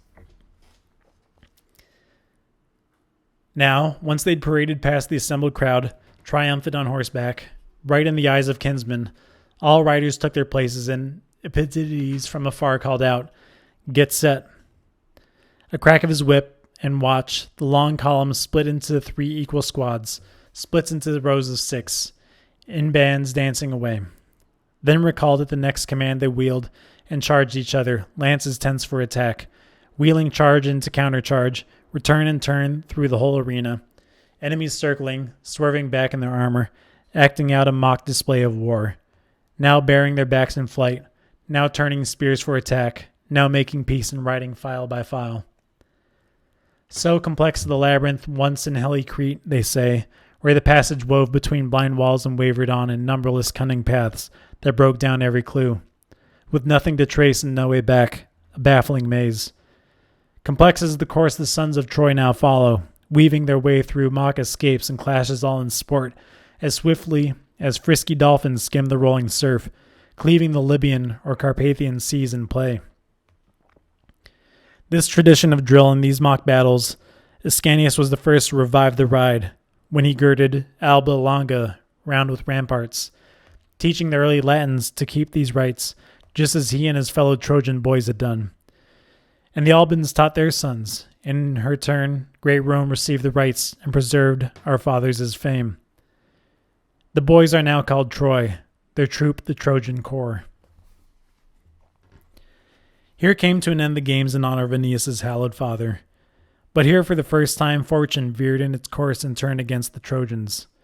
While they consecrated the tomb with various games, Saturnian Juno hurries Iris down from the sky to the Trojan fleet. Breathing gusts at her back to wing her on her way. Juno brooding, scheming, her old inveterate rancor never sated. Iris flies, arcing down on her rainbow showering iridescence, and no one sees the Virgin glide along the shore, past the huge assembly, catching sight of the harbor, all deserted now, and the fleet they left unguarded. But there, far off on the lonely stretch of beach, the Trojan women wept for the lost Anchises. Gazing out on the deep dark swells, they wept and wailed. How many reefs, how many sea miles more that we must cross, heart-weary as we are. They cried with one voice. A city is what they pray for. All were sick of struggling with the sea. So down in their midst speeds Iris, no stranger to mischief, putting aside the looks and gown of a goddess, turning into Beroe, aged wife of Doricles, the Temerian, a woman of fine, noble birth, who once had fame and sons. Like Beroe now, Iris mingles in among all the Trojan mothers. How wretched we are, she cries, that no Greek soldier dragged us off to die in the war beneath our country's walls. Oh, my poor doomed people, what is fortune saving you for? What death blow? 7 summers gone since Troy went down, and still we're swept along, measuring out each land, each sea, how many hostile rocks and stars. Scanning an endless ocean, chasing an Italy fading still as the waves roll us on. Here is our brother Eryx's land. Acestes is our host. What prevents us from building walls right here, presenting our citizens with a city? Oh, my country, gods of the hearth we tore from the enemies, all for nothing. Will no walls ever again be called the walls of Troy?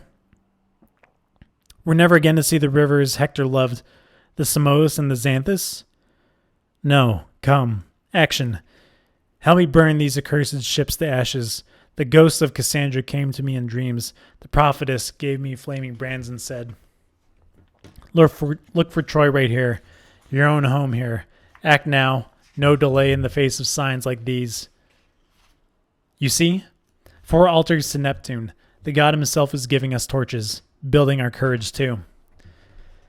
Spurring them on, and first to seize a deadly brand, she held it high in her right hand, shook it to flame, with all her power hurled the fire home.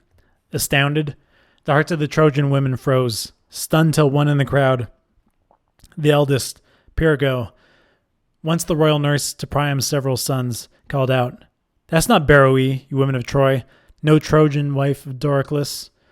Look at her beauty, her fiery eyes, immortal marks, what pride, what features, and what a voice, what stride. Why, I just left Beroe now, sick and bitter to be the only one deprived of our lavish rights, denied her part in the honors paid in Anchises. Urging so, but at first the women wavered, looking back at the ships with hateful glances, torn between their hapless love for the land they stood on now and the fated kingdom, calling still, when all at once the goddess towered into the sky on balanced wings, cleaving a giant rainbow, flying beneath the clouds. Now they are dumbstruck, driven mad by the sign they scream. Some seize fire from the inner hearths, some plunder the altars, branches, brushwood, torches. They hurl them all at once, and the god of fire unleashed goes raging over the benches, oarlocks, piney blazoned sterns. The ships are ablaze. The herald Eumelus runs the news to crowds wedged in the theater around Anchises' tomb.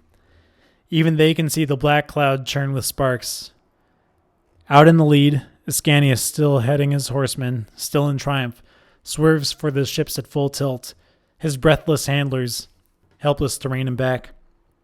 And finding the camp in chaos, shouts out, Madness beyond belief. What now? What drives you on? Wretched women of Troy, it's not the enemy camp, the Greeks. You're burning your own best hopes.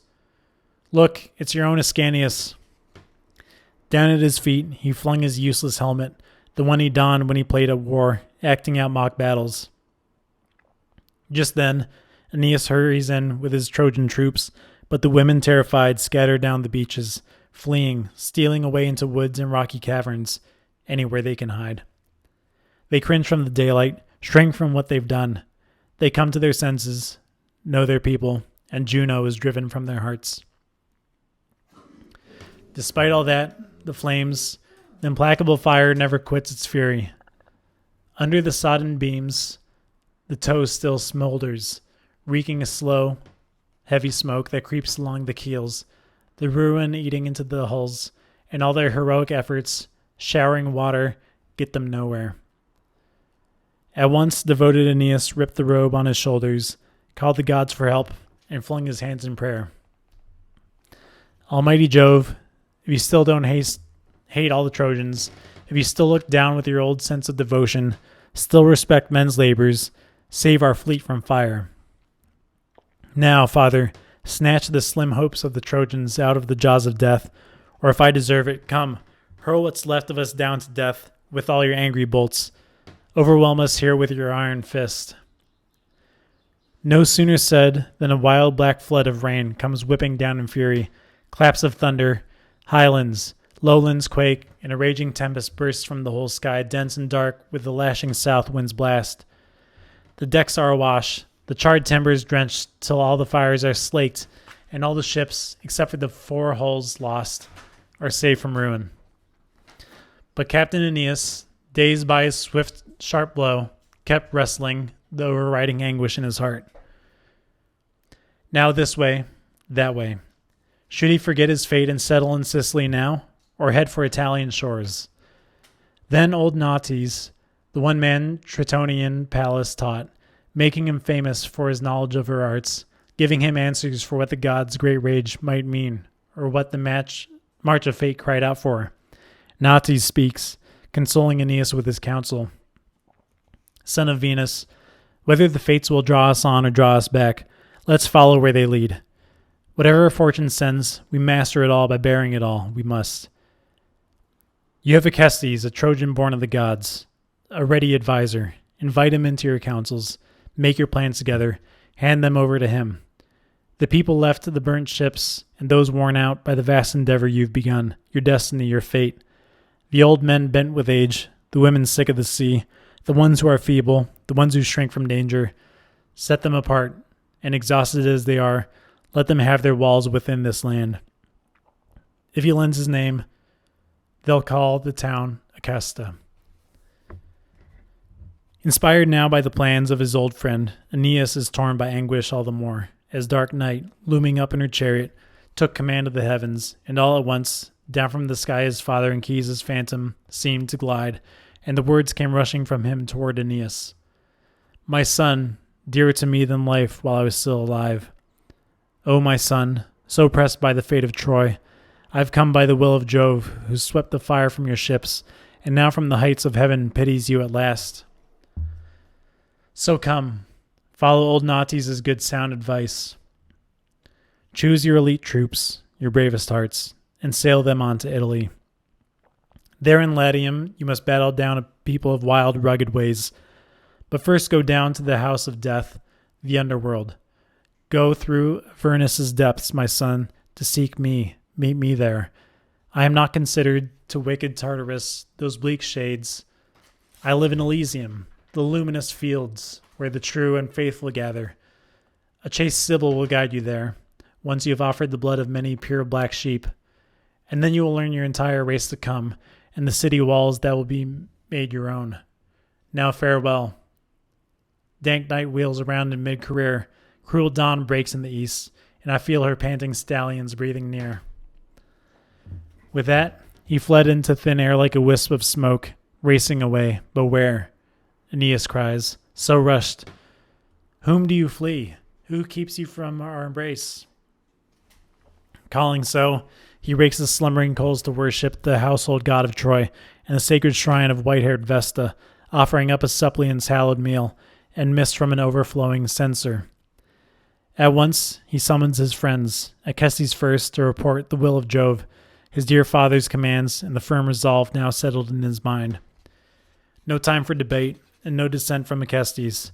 Consigning the women to the town, they disembark all those who elect to stay, who feel no need for glory. The rest repair the thwarts, replace the charred beams with new ship timbers, refit the oars and cables. No large troop, but their spirits burn for war. Meanwhile, Aeneas is plowing out the city limits, assigning homes by lot. One sector, as he decrees, called Troy, another Ilium. Trojan-born Acestes relishes his new kingdom, holding court, giving laws to the elders called in session. Then on the peak of Eryx, reaching for the stars, he founds a temple to Venus of Mount Ida, round it a spreading sacred grove, and appoints a priest to tend Anchises' tomb.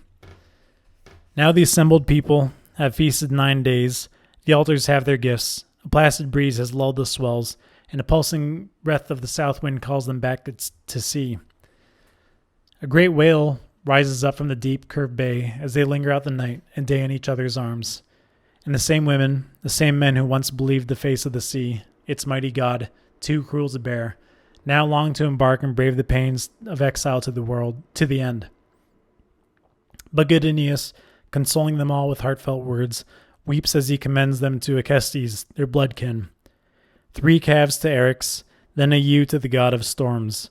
He orders killed, and the crewmen slip the cables, one after another.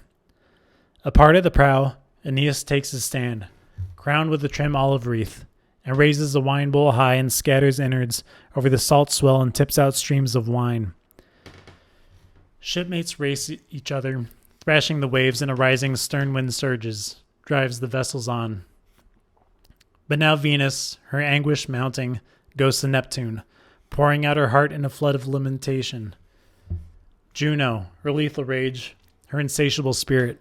Neptune, makes me stoop to every kind of prayer. No lapse of time, no reverence, nothing tames her. No decree of Jove or the fates can break her will. She never rests, not even devouring a city. The heart of the Phrygian race, in all her hatred, dragging the remnant down through pains of every sort. It's not enough for her. Now she stalks the bones, the ashes of murdered Troy.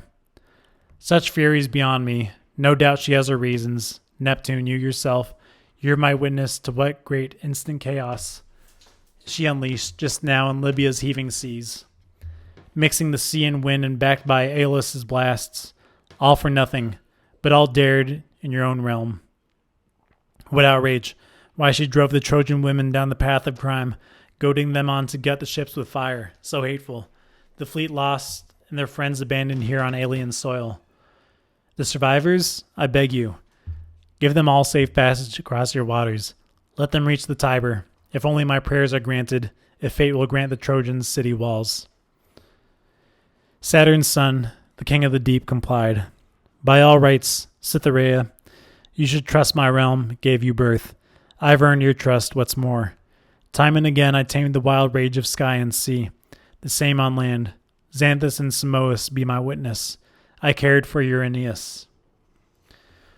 Once when Achilles harried the breathless Trojans, pounding their ranks against their walls, slaughtering thousands, rivers crammed with corpses groaned, and the Xanthus could find no channel, rolling down to sea. And then as Aeneas went up against the mighty Achilles, hardly a match for the man's gods, the man's power, then I saved him, wrapped him into a fold of clouds, though I longed to crush their ramparts, roots and all. The walls I built with my own hands, those lying Trojans, and now as then, my concern for him stands firm. So cast your fear to the winds, just as you wish. He will arrive at Avernus' haven safe and sound. Only one will be lost, one you'll seek at sea. One life for the lives of many men. Welcome words. And soon as Father Neptune had soothed the goddess's heart, he harnesses up his team with their yoke of gold, slips the frothing bits in their chafing jaws, slacks the reins, and the team goes running free. The sea-blue chariot skimming lightly over the crests, and the waves fall calm. And under the axle's thunder, the deep sea swell levels off, and the storm clouds flee from the wild skies. And now his retinue rises in all their forms, enormous beasts of the deep, the veteran troop of Glaucus, Ino's son Pelaemon, wind-swift Tritons, forces his army in full force, with Thetis, Melite, Virgin Panopea out on the left, Far Isle, Sea Cave, Spray, and the waves embrace. No more wavering now. Now buoyant spirit seized Aeneas' heart. The good commander orders all masts stepped at once, and the yard arms hung with sail. All is one, they make the sheets fast and let out canvas, bellying now to port and now to starboard. All is one, they swing the lofty spars around them and swing them back as a favoring stern wind sweeps the fleet straight on. Far in front, Palinurus leads the tight formation, a line commanded to set their course by him. By now dank night had nearly reached her turning point in the sky, and stretched on the hard thwarts beneath their oars, the crews gave way to a deep, quiet rest, when down from the stars the god of sleep came gliding gently, cleaving the dark mists and scattering shadows, hunting you, Palinurus, bringing you fatal sleep in all your innocence. Like Phorbas to the life, the god sat high astern, pouring his persuasions into your ears. Son of Iasius, Palinurus, the sea, all on its own, is sweeping the squadrons on. The wind is blowing steady. Time to sleep. Come, put your head down, steal some rest, for your eyes worn out from labor. For a moment I'll take on your work myself. Barely raising his eyes, Palinurus answers, You tell me to forget my sense of the sea, the placid face of the swells, the sleeping breakers? You tell me to put my trust in that monster? How could I leave Aeneas prey to the lying winds? I, betrayed so often by calm, deceptive skies. So the pilot countered, iron grip on the tiller, never loosing his grasp, his eyes fixed on the stars. But watch, the god with a bow drenched in Lethes dew, and drowsy with all the river Styx's numbing power, shakes it over the pilot's temples left and right, and fight as he does, his swimming eyes fall shut.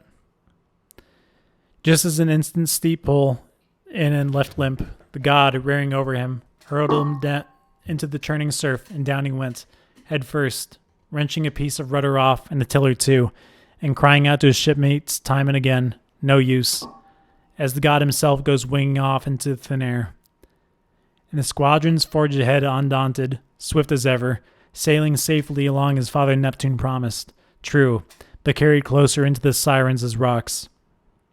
Hard straits once, while white with the bones of many men, now roaring out with the sounding boom of surf on reef, when Captain Aeneas felt his ship adrift, her pilot lost, and took command himself, at sea in the black night, moaning deeply, stunned by his comrade's fate. You trusted, O Palinurus, far too much to a calm sky and sea. Your naked corpse will lie on an unknown shore. Book 6, The Kingdom of the Dead. So as he speaks in tears, Aeneas gives the ships free rein, and at last they glide into Euboean Cumae's beaches. Swinging their prows around to face the sea, they moor the fleet with the anchor's biting grip, and the curved sterns edge the bay. Bands of sailors, primed for action, leap out onto land, Hesperian land. Some strike seeds of fire burn in veins of flint. Some strip the dense thickets, lairs of wild beasts, and lighting on streams are quick to point them out.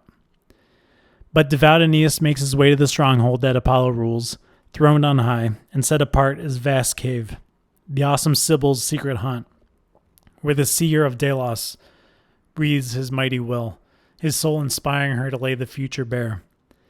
And now they approach Diana's sacred grove and walk beneath the golden roofs of God. Daedalus, so the story is told, fleeing the realm of Minos, daring to trust himself to the sky on beating wings, floated up to the icy north, the first man to fly, and hovered lightly on Cumae's heights at last. Here, on first returning to earth, he hallowed to you, Apollo, the oars of his rowing wings, and here he built your grand, imposing temple. High on a gate he carved Androgeus' death, and then the people of Athens doomed, so cruel, to pay with the lives of 7 sons. Year in, year out, the urn stands ready. The faithful lots are drawn. Balancing these on a facing gate, the land of Crete comes rising from the sea. Here the cursed lust for the bull, and Pasiphae spread beneath them, duping both their mates, and here the mixed breed, part man, part beast, the Minotaur, a warning against such monstrous passion. Here its lair, that house of labor, the endless blinding maze, but Daedalus, pitying royal Ariadne's love so deep, unraveled his own baffling labyrinth's winding paths, guiding Theseus's groping steps with a trail of thread. And you too, Icarus, what part you might have played in a work that great, had Daedalus's grief allowed it. Twice he tried to engrave your fall in gold, and twice his hands, a father's hands, fell useless. Yes, and they would have kept on scanning scene by scene if Achates, sent ahead, had not returned bringing Diphobe, Glaucus' daughter, priestess of Phoebus, and Diana too. And the Sibyl tells the king, "This is no time for gazing at the sights. Better to slaughter 7 bulls from a herd, unbroken by the yoke, as the old rite requires, and as many head of teething yearling sheep." Directing Aeneas so, and his men are quick with the sacrifice she demands, the Sibyl calls them into her lofty shrine. Now carved out of the rocky flanks of Cumae lies an enormous cavern pierced by 100 tunnels, 100 mouths with as many voices rushing out. The Sibyl's rapt replies. They had just gained the sacred sill when the Virgin cries aloud, "Now is the time to ask your fate to speak. The god, look, the god." So she cries before the entrance. Suddenly all her features, all her color changes. Her braided hair flies loose, and her breast heaves. Her heart bursts with frenzy. She seems to rise in height. The ring of her voice no longer human. The breath, the power of God comes closer, closer. "Why so slow, Trojan Aeneas?" she shouts. "So slow to pray, to swear your vows? Not until you do will the great jaws of our spellbound house gape wide." And with that command, the prophetess fell silent. An icy shiver runs through the Trojans' sturdy spines, and the king's prayers come pouring from his heart. "Apollo, you always pitied the Trojans' heavy labors. You guided the arrow of Paris, pierced Achilles' body. You led me through many seas, bordering endless coasts, far off Massilian tribes, and fields washed by the Syrtes, and now at long last Italy's shores, forever fading, lie within our grasp. Let the doom of Troy pursue us just this far no more. You too, you gods and goddesses, all who could never suffer Troy and Troy's high glory, spare the people of Pergamum now. It's only right. And you blessed Sibyl, who knows the future, grant my prayer. I ask no more than the realm of my fate decrees. Let the Trojans rest in Latium, they and their Roman gods, their rootless powers. Then I will build you a solid marble temple, Apollo and Diana, establish hallowed days, Apollo in your name. And Sibyl, for you too, a magnificent sacred shrine awaits you in our kingdom. There I will house your oracles, mystic revelations made to our race, and ordain your chosen priests, my gracious lady. Just don't commit your words to the rustling, scattering leaves, sport of the winds that whirl them all away. Sing them yourself, I beg you." There Aeneas stopped. But the Sibyl, still not broken in by Apollo, storms with wild fury through her cave, and the more she tries to pitch the great god off her breast, the more his bridle exhausts her raving lips, overwhelming her untamed heart, bending her to his will. Now the 100 immense mouths of the house swing open, all on their own, and bear the Sibyl's answers through the air. You who have braved the terrors of the sea, though worst remain on land, you Trojans will reach Lavinium's realm. Lift that care from your hearts, but you will rue your arrival. Wars, horrendous wars, and the Tiber foaming with tides of blood. I see it all. Simois, Xanthus, a Greek camp, you'll never lack them there. Already a new Achilles springs to life in Latium, son of a goddess too. Nor will Juno ever fail to harry the Trojan race, and all the while pleading, pressed by need. What tribes, what towns of Italy won't you beg for help? And the cause of this new Trojan grief? Again a stranger bride, a marriage with a stranger once again. But never bow to suffering, go and face it, all the bolder. Wherever fortune clears the way, your path to safety will open first from where you least expect it, a city built by Greeks. These words re-echoing from her shrine, the Cumaean Sibyl chants, her riddling visions filled with dread. Her cave resounds as she shrouds the truth in darkness. Phoebus whips her on in all her frenzy, twisting his spurs below her breast. As soon as her fury dies and raving lips fall still, the hero Aeneas launches in. No trials, my lady, can loom before me in any new, surprising form. No, deep in my spirit I have known them all. I faced them all before. But grant one prayer. Since here, they say, are the gates of Death's king, and the dark marsh where the Acheron comes flooding up, please, Allow me to go and see my beloved father, meet him face to face. Teach me the way, throw wide the sacred doors, through fires, 1,000 menacing spears I swept him off on these shoulders, saved him from our enemies' onslaught. He shared all roads and he braved all seas with me, all threats of the waves and skies, frail as he was, but graced with a strength beyond his years, his lot. He was the one, in fact, who ordered, press me on to reach your doors and seek you, beg you now. Pity the son and father, I pray you, kindly lady. All power is yours. Hecate held back nothing, put you in charge of Avernus' groves. If Orpheus could summon up the ghost of his wife, trusting so to his Thracian lyre and echoing strings, if Pollux could ransom his brother and share his death by turns, time and again traversing the same road up and down. If Theseus, mighty Hercules, must I mention them? I too can trace my birth from Jove on high. So he prayed, grasping the altar while the Sibyl gave her answer. Born of the blood of gods, Anchises' son, man of Troy, the descent to the underworld is easy. Night and day the gates of shadowy death stand open wide, but to retrace your steps, to climb back to the upper air, there the struggle, there the labor lies. Only a few, loved by impartial Jove, or borne aloft to the sky by their own fiery virtue, some sons of the gods have made their way. The entire heartland here is thick with woods. Cocytus glides around it, coiling dense and dark. But if such a wild desire seizes on you, twice to sail the Stygian marsh, to see black Tartarus twice, if you're so eager to give yourself to this mad ordeal, then hear what you must accomplish first. Hidden deep in a shady tree there grows a golden bow, its leaves and its hardy, sinewy stem all gold, held sacred to Juno of the dead. Proserpina. The whole grove covers it over. Dusky valleys enfold it too, closing in around it. No one may pass below the secret places of earth before he plucks the fruit, the golden foliage of that tree. As her beauties do, Proserpina decreed this bow shall be offered up to her as her own hallowed gift. When the first spray is torn away, another takes its place, gold too. The metal breaks into leaf again, all gold. Lift up your eyes and search, and once you find it, duly pluck it off with your hand. Freely, easily, all by itself it comes away, if fate calls you on. If not, no strength within you can overpower it, no iron blade, however hard, can tear it off. One thing more I must tell you. A friend lies dead.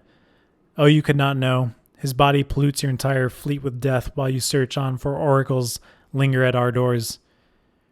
Bear him first to his place of rest, bury him in his tomb.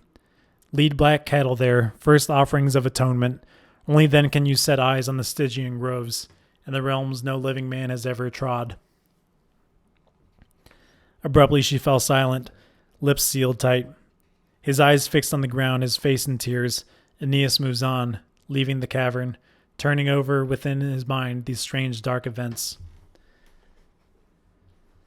His trusty comrade Aeneas keeps his pace, and the same cares weigh down his plodding steps. They traded many questions, wondering back and forth. What dead friend did the Sibyl mean, whose body must be buried? Suddenly, Misenus, out on the dry beach, they see him. Reach him now, cut off by a death all undeserved. Misenus, Aeolus' son, a herald unsurpassed as rallying troops with his trumpet's cry, igniting the god of war with its shrill blare. He had been mighty Hector's friend, by Hector's side in the rush of battle, shining with spear and trumpet both. But when triumphant Achilles stripped Hector's life, the gallant hero joined forces with Dardan Aeneas, followed a captain every bit as strong. But then, chancing to make the ocean ring with his hollow shell, the madman challenged the gods to match him blast for blast, and jealous Triton, if he can believe the story, snatched him up and drowned the man in the surf that seethed between the rocks. So all his shipmates gathered round his body and raised a loud lament, devoted Aeneas in the lead. Then, still in tears, they rushed to perform the Sibyl's orders, no delay. They strived to pile up trees, to build an altar pyre rising to the skies. Then into an ancient wood, and the hidden dens of beasts, they make their way, and down crash the pines, The ilex rings to the axe. The trunks of ash and oak are split by the driving wedge, and they roll huge rowans down the hilly slopes. Aeneas spurs his men in the forefront of their labors, geared with the same woodsman's tools round his waist. But the same anxiety keeps on churning in his heart as he scans the endless woods and prays by chance. If only that golden bow would gleam before us now on a tree in this dark grove, since all the Sibyl foretold of you was true. Maecenas, all too true. No sooner than before his eyes, twin doves chanced to come flying down the sky and lit on the green grass at his feet. His mother's birds, the great captain knew them all and raised a prayer of joy. Be my guides. If there's a path, fly through the air. Set me a course at the grove where that rich branch shades the good green earth. And you, goddess, mother, don't fail me in this, my hour of doubt. With that, he stopped in his tracks, watching keenly. What sign would they offer? Where would they lead? And on they flew, pausing to feed, then flying on as far as a follower's eye could track their flight. And once they reached the foul-smelling gorge of Avernus, up they veered, quickly, then slipped down through the clear air to settle atop the longed-for goal. The twofold tree, its green as foil for the breath of gold that glows along its branch. As mistletoe in the dead of winter's icy forests, leaves with life on a tree that never gave it birth, embracing the smooth trunk with its pale yellow bloom. So glowed the golden foliage against the ilex evergreen. So rustled the sheer gold leaf in the light breeze. Aeneas grips it at once. The bow holds back. He tears it off in his zeal and bears it into the Vedic Sibyl's shrine. All the while, the Trojans along the shore keep weeping for Maecenas, paying his thankless ashes final rites. And first they build an immense pyre of resinous pitch pine and oaken logs, weaving into its flanks dark leaves and settling before it rows of funeral cypress, crowning it all with the herald's gleaming arms. Some heat water in cauldrons, fired to boiling, bathe and anoint the body chill with death. The dirge rises up. Then they're weeping over. They lay his corpse on a litter, swathe him round in purple robes that form the well-known shroud. Some hoisted up the enormous bier, sad service, their eyes averted, after their fathers' ways of old, and thrust the torch below. The piled offerings blazed, frankincense, hallowed foods, and brimming bowls of oil. And after the coals sank in and fires died down, they washed his embers, thirsty remains, with wine. Corneas sealed the bones he culled in a bronze urn, then circling his comrades 3 times with pure water, sprinkling light drops from a blooming olive spray. He cleansed the men and voiced the last farewell. But devout Aeneas mounds the tomb, an immense barrow crowned with a man's own gear, his oar and trumpet under a steep headland, called after the herald now, and for all time to come it bears Maecenas' name. The rite performed, Aeneas hurries to carry out the Sibyl's orders. There was a vast cave deep in the gaping, jagged rock, shielded well by a dusky lake and shadowed grove. Over it no bird on earth could make its way unscathed. Such poisonous vapors steamed up from its dark throat to cloud the arching sky. Here as her first step, the priestess steadies 4 black-backed calves. She tips wine on their brows, then plucks some tufts from the crown between their horns and casts them over the altar fire, first offerings crying out, "To Hecate, mighty queen of heaven and hell." Attendants run knives in their throats and catch warm blood in bowls. Aeneas himself, sword drawn, slaughters a black-fleeced lamb to the Furies' mother, Night, and to her great sister, Earth, and to you, Proserpina, kills the barren heifer. Then to the king of the river Styx he raises altars into the dark night, and over their fires lays whole carcasses of bulls, and pours fat oil over their entrails flaming up. Then suddenly look, the break of day, first light, the earth groans underfoot, and the wooded heights quake, and across the gloom the hounds seem to howl at the goddess coming closer. "Away, away," the Sibyl shrieks, "all you unhallowed ones, stay from this whole grove." But you launch out in your journey, tear your sword from its sheath, Aeneas. Now for courage, now the steady heart. And the Sibyl says no more, but into the yawning cave she flings herself, possessed. He follows her boldly, matching stride for stride. You gods who govern the realm of ghosts, you voiceless shades in chaos, you, the river of fire, you far-flung regions hushed in night, lend me the right to tell what I have heard. Lend your power to reveal the world immersed in the misty depths of earth. On they went, those dim travelers under the lonely night, through gloom and empty halls of death's ghostly realm, like those who walk through woods by a grudging moon's deceptive light, when Jove has plunged the sky in dark, and the black night drains all color from the world. There in the entryway, the gorge of hell itself, grief and the pangs of conscience make their beds, and fatal pale disease lives there, and bleak old age, dread and hunger, seductress to crime, and grinding poverty, all terrible shapes to see. And death and deadly struggle and sleep, twin brother of death, and twisted wicked joys, and facing them at the threshold, war, rife with death. And the furies of iron chambers in mad, raging strife, whose blood-stained headbands knot her snaky locks. There in the midst, a giant shadowy elm tree spreads her ancient branching arms. Home, they say, to swarms of false dreams, one clinging tight under each leaf, and a throng of monsters too.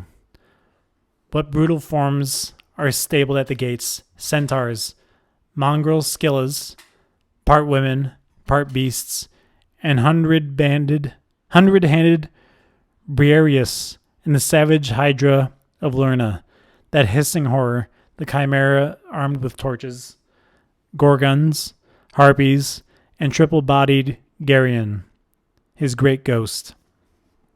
And here, instantly struck with terror, Aeneas grips his sword and offers its naked edge against them as they come.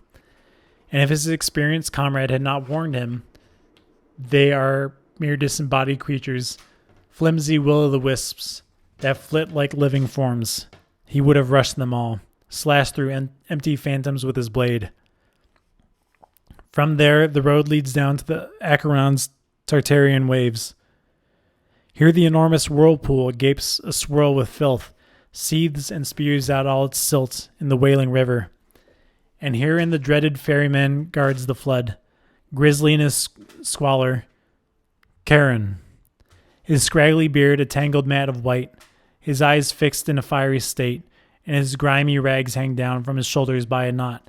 But all on his own, he punts his craft with a pull and hoists sail as he ferries the dead souls in his rust-red skiff. He's on in years, but a god's old age is hale and green. A huge throng of the dead came streaming toward the banks, mothers and grown men, and ghosts of great-souled heroes, their bodies stripped of life, and boys and unwed girls, and sons laid on the pyre before their parents' eyes.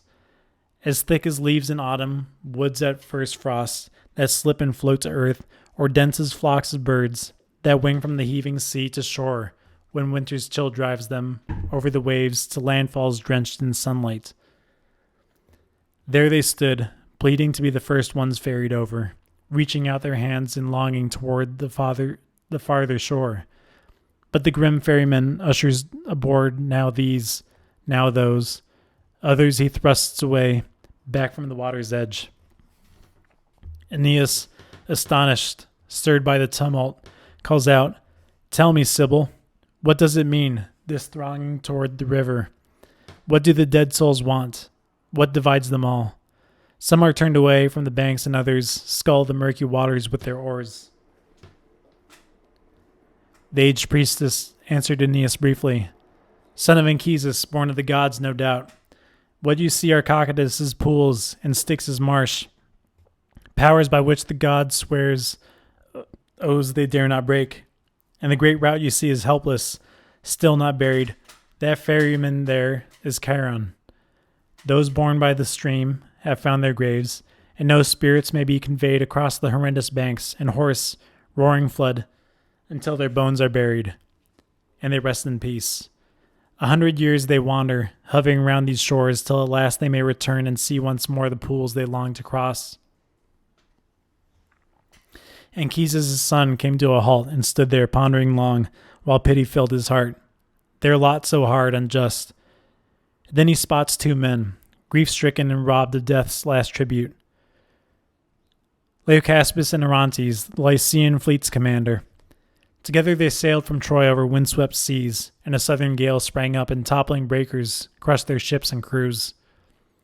Look, the pilot Palinurus was drifting toward him now, fresh from the Libyan run where, watching the stars, he plunged from his stern, pitching out in heavy seas.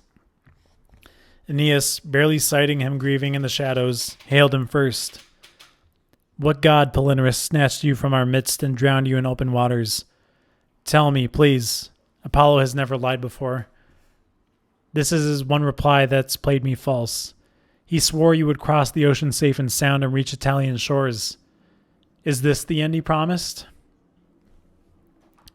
But the pilot answered, Captain, Anchises' son, Apollo's prophetic cauldron has not failed you.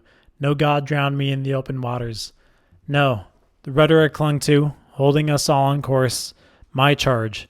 Some powerful force ripped it away by chance, and I dragged it down as I dropped headlong too. By the cruel seas I swear I felt no fear for myself, to match my fear that your ship, stripped of her tiller, steersman wrenched away, might founder in that great surge. 3 blustery winter nights the south wind bore me wildly over the endless waters, then at the 4th dawn, swept up on a breaker's crest. Breaker's crest, I could almost sight it now. Italy. Stroke by stroke I swam for land. Safety was in my grasp. Weighed down by my sodden clothes, my fingers clawing the jutting spurs of a cliff. When a band of brutes came at me, ran me through with knives, the fools. They took me for plunder worth the taking. The tides hold me now. The storm winds roll my body down the shore. But the sky's lovely light and the buoyant breeze, I beg you, by your father, your hopes for Aeolus' rising to his prime, pluck me up from my pain, my undefeated captain. Or throw some earth on my body. You know you can. Sail back to Velia's port. Or if there's a way and your goddess mother makes it clear, for not without the will of the gods, I'm certain, do you strive to cross these awesome streams in Stygian march. Give me your pledge, your hand, in all my torment. Take me with you over the waves. At least in death I'll find a peaceful haven. So the pilot begged, and so the Sibyl cut him short. How, Palinurus, how can you harbor this mad desire of yours? You think that you, unburied, can lay your eyes on the Styx's flood, the Furies' ruthless stream, and approach the banks unsummoned? Hope no more that God's decrees can be brushed aside by prayer. Hold fast to my words and keep them well in mind to comfort your hard lot. For neighboring people living in cities near and far, compelled by signs from the great gods on high, will appease your bones, will build you a tomb and pay your tomb due rites, and the site will bear the name of Palinurus now and always. That promise lifts his anguish, drives, for a while, the grief from his sad heart. He takes delight in the cape that bears his name. So now they press on with their journey underway, and at last approach the river. But once the ferryman, still out in the Styx's currents, spied them moving across the silent grove, and turning toward the bank, he greets them first with a rough, abrupt rebuke. Stop, whoever you are at our river's edge, in full armor too. Why have you come? Speak up. From right where you are, not one more step. This is the realm of shadows, sleep and drowsy night. The law forbids me to carry living bodies across in my Stygian boat. I had little joy, believe me, when Hercules came and I sailed the hero over, or Theseus, Pirithous, sons of the gods as they were with their high and mighty power.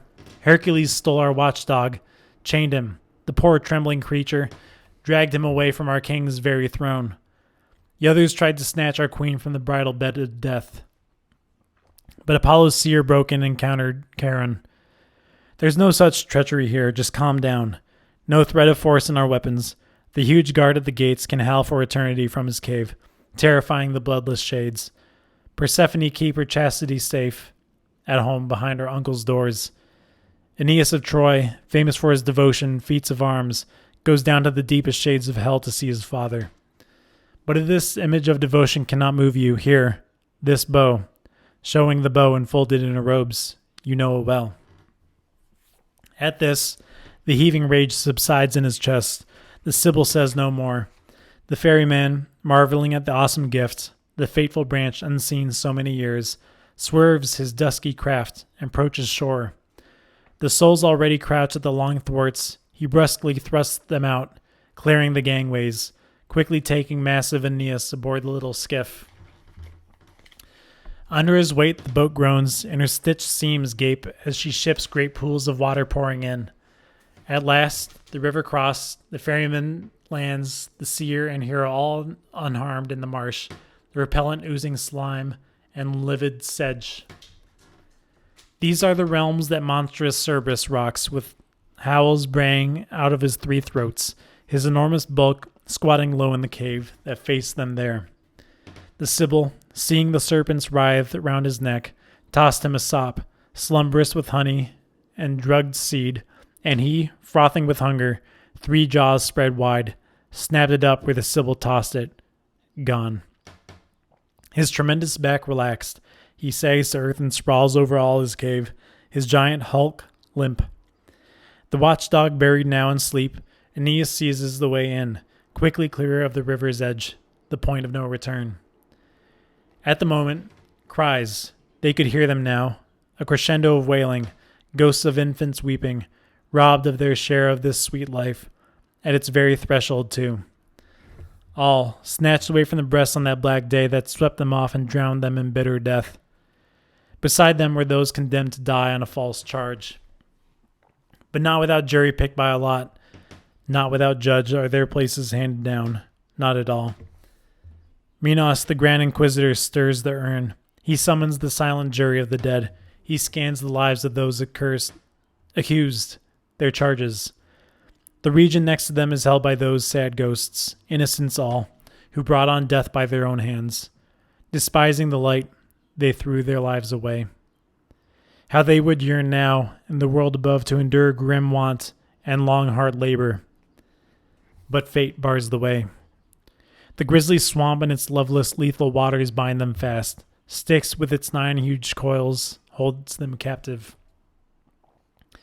Close to the spot extending toward the horizon, the Sibyl points them out, are the fields of mourning. That is the name they bear. Here wait those souls consumed by the harsh, wasting sickness, cruel love, concealed on lonely paths, shrouded by myrtle bowers. Not even in death do their torments leave them, ever. Here he glimpses Phaedra, prostrate and Euryphile, grieving, bearing the wounds her heartless son had dealt her. Evadne, Pasiphae, Laodamia walking side by side, and another young man once, a woman now. Aeneas, turned back by fate to the form she bore at first. And wandering there among them, wounds still fresh, Phoenician Dido drifted along the endless woods. As the Trojan hero paused beside her, recognized her through the shadows, a dim, misty figure, as one when the month is young may see or seem to see, the new moon rising up through the banks of clouds. That moment Aeneas wept and approached the ghost with tender words of love. Tragic Dido, so is the story true that came my way? I heard that you were dead. You took the final measure with a sword. Oh, dear God, was it I who caused your death? I swear by the stars, by the powers on high, whatever faith one swears by here in the depths of earth, I left your shores, my queen, against my will. Yes, the will of the gods, that drives me through my shadows now. These moldering places so forlorn, this deep unfathomed night, their decrees have forced me on. Nor did I ever dream my leaving could have brought you so much grief. Stay a moment, don't withdraw from my sight. Running away from whom? This is the last word that fate allows me to say to you, the last. Aeneas, with such appeals, with welling tears, tried to soothe her rage, her wild, fiery glance. But she, her eyes fixed on the ground, turned away, her features no more moved by his pleas as he talked on than if she were set in on stony flint or Parian marble rock. And at last she tears herself away, his enemy forever, fleeing back to the shadowed forests where Sichaeus, her husband long ago, answers all her anguish, meets her love with love. But Aeneas, no less struck by her unjust fate, escorts her from afar with streaming tears and pities her as she passes. From there they labor along the charted path, and at last they gain the utmost outer fields, where throngs of the great war heroes live apart. Here Tydeus comes to meet him, Parthenopaeus shining in arms, and Adrastus' pallid phantom. Here, mourn in the world above and fallen dead in battle, sons of Dardanus, chiefs arrayed in a long-ranked line. Seeing them all, he groaned. Glaucus, Medon, Thersilochus, Antenor's 3 sons, and the priests of Ceres, Polybotes, Idaeus too, still with chariot, still with gear in hand. Their spirits crowding around Aeneas left and right, beg him to linger longer. A glimpse is not enough. To walk beside him and learn the reasons why he's come. But the Greek commanders and Agamemnon's troops in phalanx, spotting the hero and his armor glinting through the shadows, blinding panic grips them. Some turn tail and run, as they once ran back to the ships. Some strain to raise a battle cry, a thin wisp of a cry that mocks their gaping jaws. And here he sees Deiphobus too, Priam's son, mutilated, his whole body, his face hacked to pieces. Ah, so cruel. His face in both his hands, and his ears ripped from his ravaged head, his nostrils slashed, disgraceful wound. He can hardly recognize him, a cowering shadow hiding his punishment so raw. Aeneas, never pausing, hails the ghost at once in an old familiar voice. Mighty captain, Deiphobus, sprung of the noble blood of Teucer, who is bent on making you pay a price so harsh? Who could maim you so? I heard on that last night that you, exhausted from killing hordes of Greeks, had fallen dead on a mangled pile of carnage. So I was the one who raised your empty tomb, a rhodium cape, and called out to your shade 3 times with a ringing voice. Your name and armor marked the site, my friend, but I could not find you, could not bury your bones in native soil when I set out to sea. Nothing, my friend, Priam's son replies. You have left nothing undone. All that's owed, Deiphobus and his shadow you have paid in full. My own fate and the deadly crimes of that Spartan whore have plunged me in this hell. Look at the souvenirs she left me, and how we spent that last night, lost in deluded joys, you know. Remember it we must, and all too well, when the fatal horse mounted over our steep walls, its weighted belly teeming with infantry and arms. She led the Phrygian women round the city, feigning the orgiastic rites of Bacchus, dancing, shrieking, but in their midst she shook her monstrous torch, a flare from the city heights, a signal to the Greeks. While I in our cursed bridal chamber, there I lay, bone-weary with anguish, buried deep in sleep, peaceful, sweet, like the peace of death itself. And all the while that matchless wife of mine is removing all my weapons from the house, even slipping my trusty sword from under my pillow. She calls Menelaus in and flings the doors wide open, hoping no doubt by this grand gift to him, her lover, to wipe the slate clean of her former wicked ways. Why drag things out? They burst into the bedroom. Ulysses, that rouser of outrage, right beside them. Aeolus' crafty air. You gods, if my lips are pure, I pray for vengeance now. Deal such blows to the Greeks as they dealt me. But come, tell me in turn what twist of fate has brought you here alive, forced by wanderings, storm-tossed at sea, or prompted by the gods. What destiny hounds you on to visit these sunless homes of sorrow, harrowed lands? Trading words, as dawn in a rose-red chariot crossed in mid-career, high noon in the arching sky, and they might have spent what time they had with tales if the Sibyl next to Aeneas had not warned him tersely. Night comes on, Aeneas. We waste our time with tears. This is the place where the road divides in two. The path to the right it runs below the mighty walls of death, our path to Elysium. But the left-hand road torments the wicked, leading down to Tartarus, path to doom.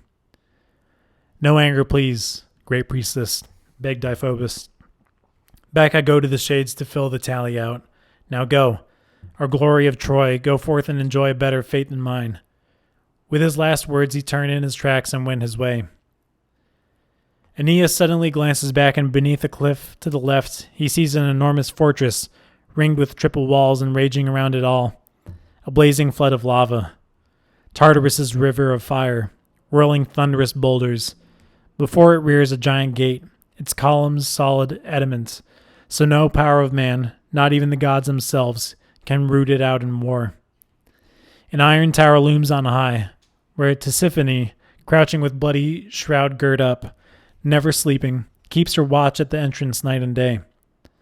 Groans resound from the depths, the savage crack of the lash, the grating creak of iron, the clank of dragging chains. And Aeneas froze there terrified, taking in the din.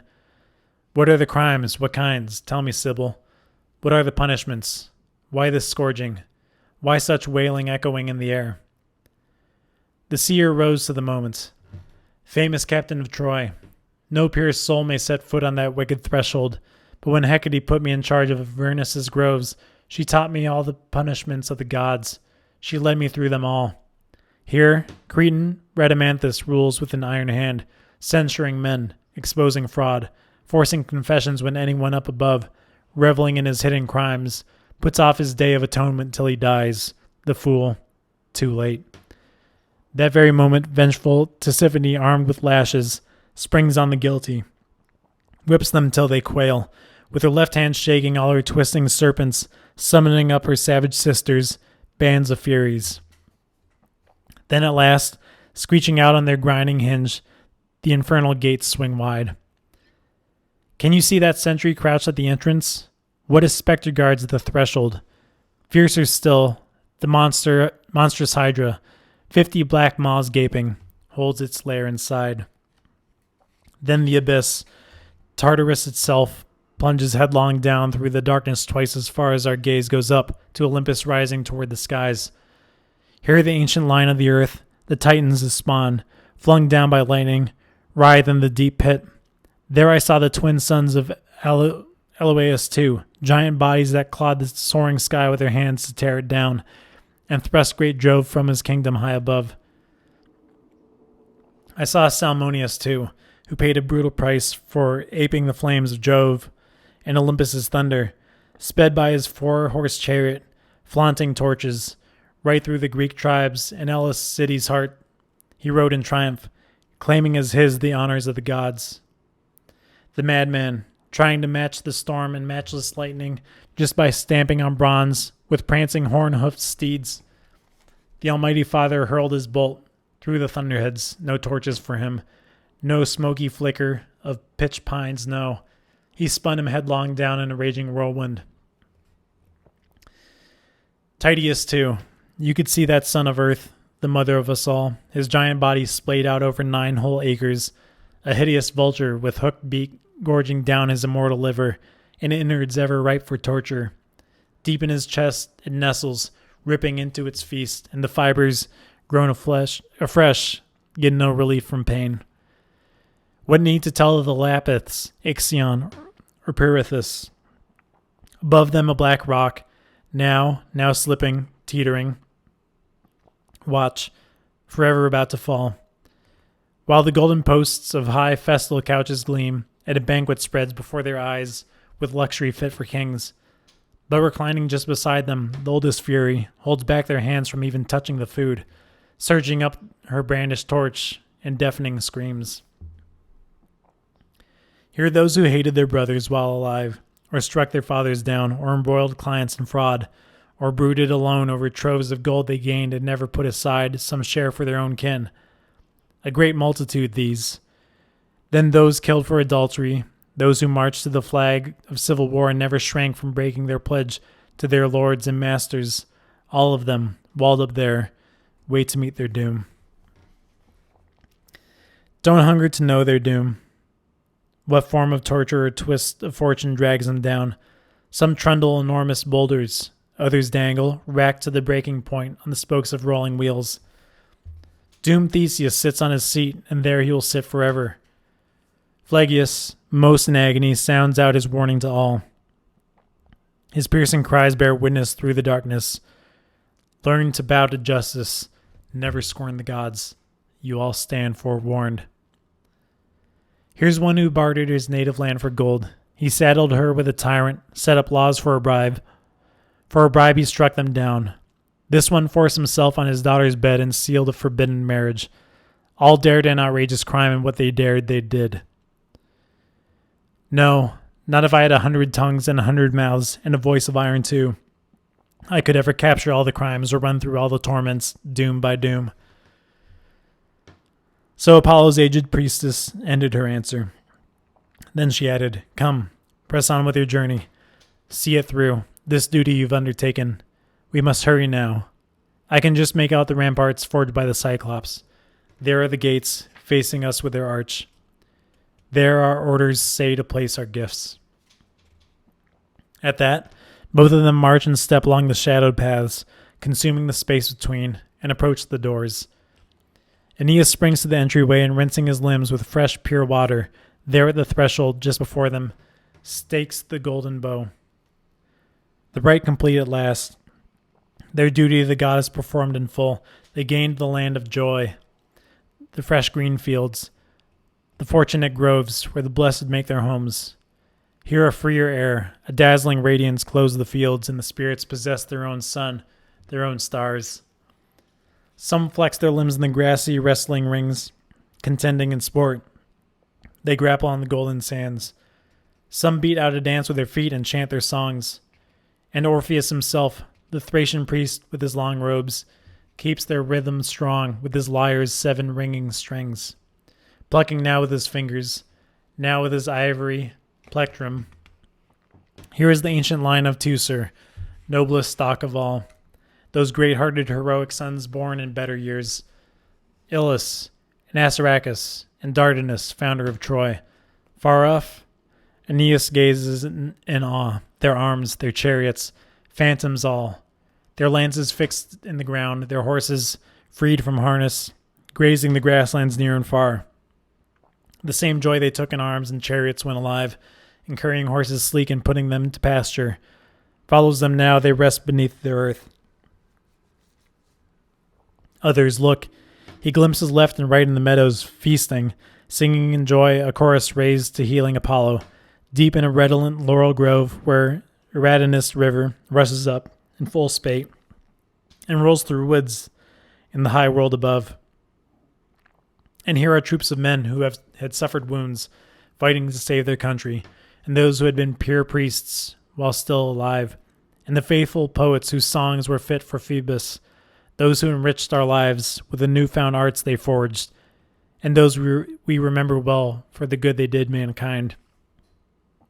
And all, with snow-white headbands crowning their brows, flow around the Sibyl as she addresses them there. Musaeus first, who holds the center of that huge throng, his shoulders rearing high as they gaze up toward him. Tell us, happy spirits, and you, the best of poets, what part of your world, what region holds Anchises? All for him we have come. We've sailed across the mighty streams of hell. And at once the great soul made a brief reply. No one's home is fixed. We live in shady groves. We settle on pillowed banks and meadows washed with brooks.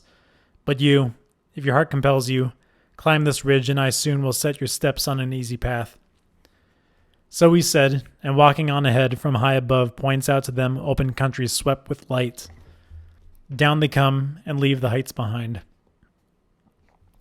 Now Father Anchises, deep in a valley's green recess, was passing among the souls secluded there, reviewing them eagerly on their way to the world of light above. By chance he was counting over his own people, all his cherished heirs, their fame and their fates, their values, acts of valor. But when he saw Aeneas striding toward him over the fields, he reached out both hands as his spirit lifted. Tears ran down his cheeks. A cry broke from his lips. You've come at last?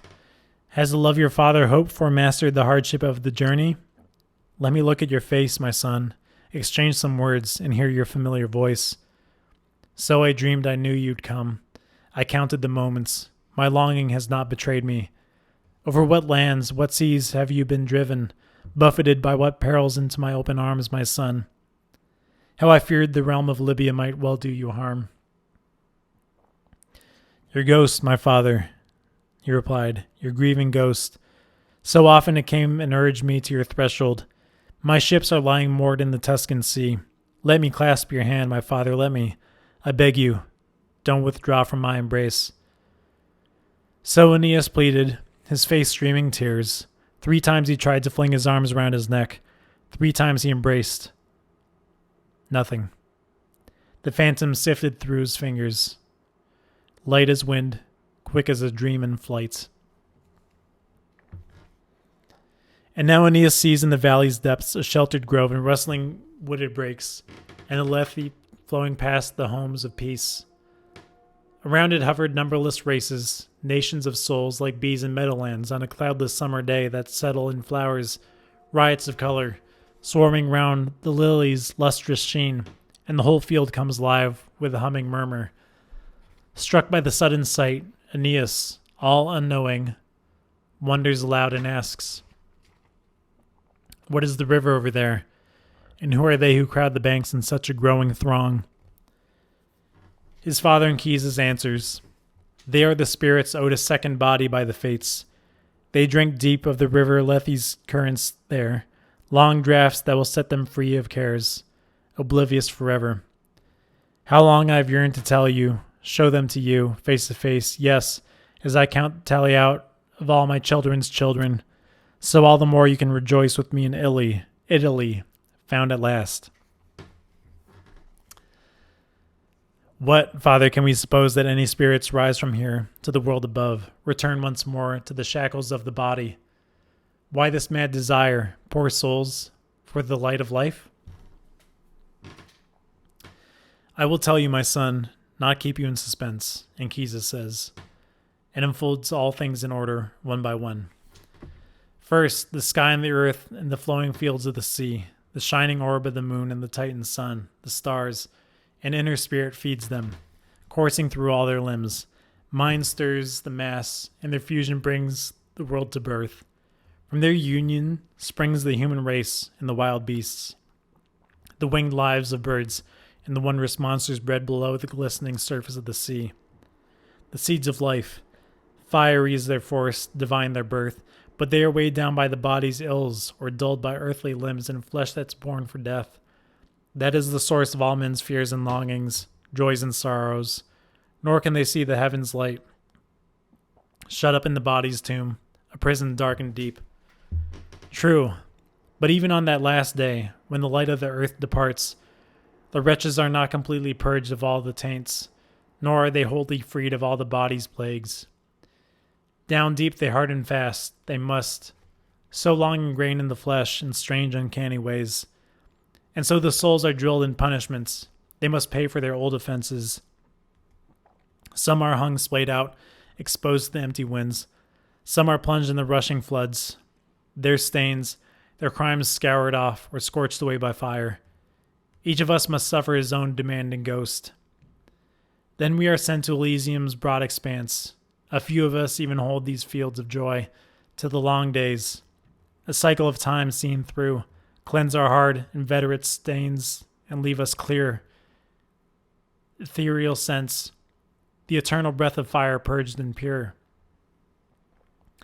But all the rest, once they have turned the wheel of time for 1,000 years, God calls them forth to the Lethe, great armies of souls, their memories blank so that they may revisit the overarching world once more and begin to long to return to bodies yet again.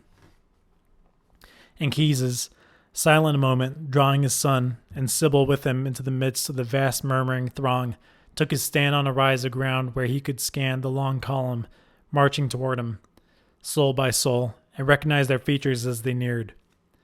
So come, the glory that will follow the sons of Troy through time, your children born of Italian stock who wait for life, bright souls, future heirs of our name and our renown. I will reveal them all and tell you of your fate. There, you see that youth who leans on the tipless spear of honor? Assigned the nearest place to the world of light, the first to rise to the air above. His blood mixed with Italian blood, he bears an Alban name. Silvius, your son, your last born, when late in your old age your wife, Lavinia, brings him up, deep in the woods, a king who fathers kings in turn. He founds our race that rules in Alba Longa. Nearby, there's Procas, pride of the Trojan people. Then come Capys, Numitor, and the one who revives your name, Silvius Aeneas, your equal in arms and duty, famed, if he ever comes to rule the Alban throne. What brave young men! Look at the power they display the oak leaf civic crowns that shade their foreheads.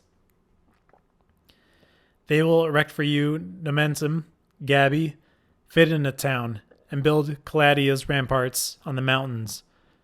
Pometia too, and in Inuus's fortress, Bola and Cora, famous names in the future, nameless places now.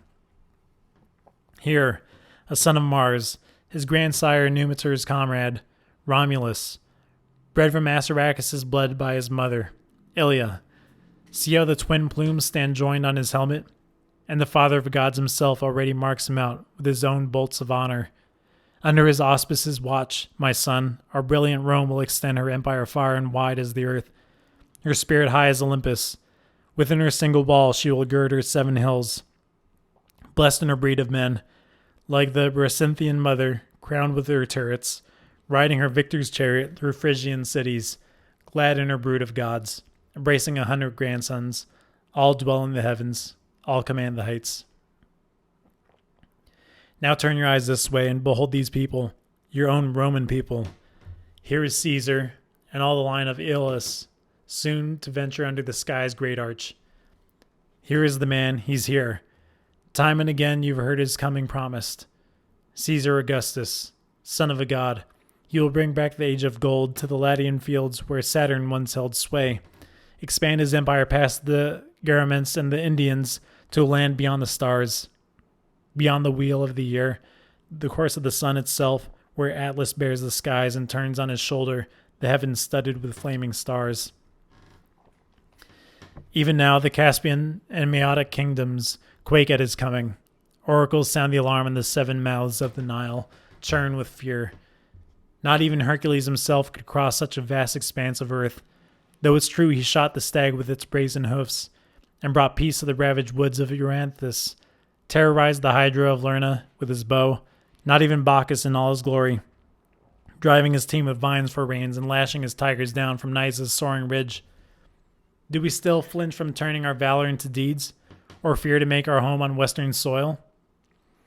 But look, who is that over there, crowned with an olive wreath and bearing sacred emblems? I know his snowy hair, his beard, the first king to found our Rome on laws, Numa, sent from the poor town of Curies, paltry land, to wield imperial power. And after him comes Tullus, disrupting this country's peace to rouse the stagnant people, armies stale to the taste of triumph, back to war again. And just behind him, Ancus, full of the old bravado, even now too swayed by a breeze of public favor. Wait, would you like to see the Tarquin kings, the overweening spirit of Brutus the Avenger?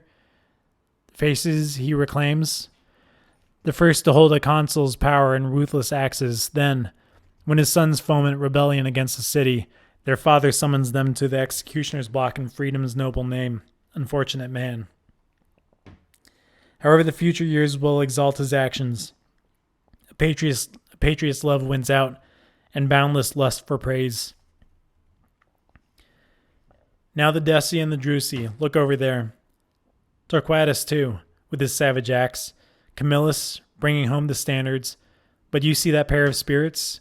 Gleaming in equal armor, equals now at peace, while darkness pins them down. But if they should reach the light of life, what war they'll rouse between them. Battles, massacres. Caesar, the bride's father, marching down from his Alpine ramparts. Fortress Monaco, Pompey, your husband, set to oppose him with the armies of the East. No, my sons, never insure yourselves to civil war. Never turn your sturdy power against your country's heart. You, Caesar, you, be first in mercy. You trace your line from Olympus, born of my blood. Throw down your weapons now. Mummius here. He will conquer Corinth, and famed for killing Achaeans, drive his victor's chariot up the capital's heights. And there is Paulus, and he will rout all Argos and Agamemnon's own Mycenae, and cut Perseus down. The heir of Aeacus, born of Achilles' warrior blood, and avenge his Trojan kin, and Minerva's violated shrine. Who, noble Cato, could pass you by in silence? Or you, Cossus? Or the Gracchi and their kin? Or the 2 Scipios, both thunderbolts of battle, Libya's scourge? Or you, Fabricius, reared from poverty into power. Or you, Serranus the sower, seeding your furrow. You, Fabi, where do you rush me, all but spent? And you, famous Maximus, you are the one man whose delaying tactics saved our Roman state.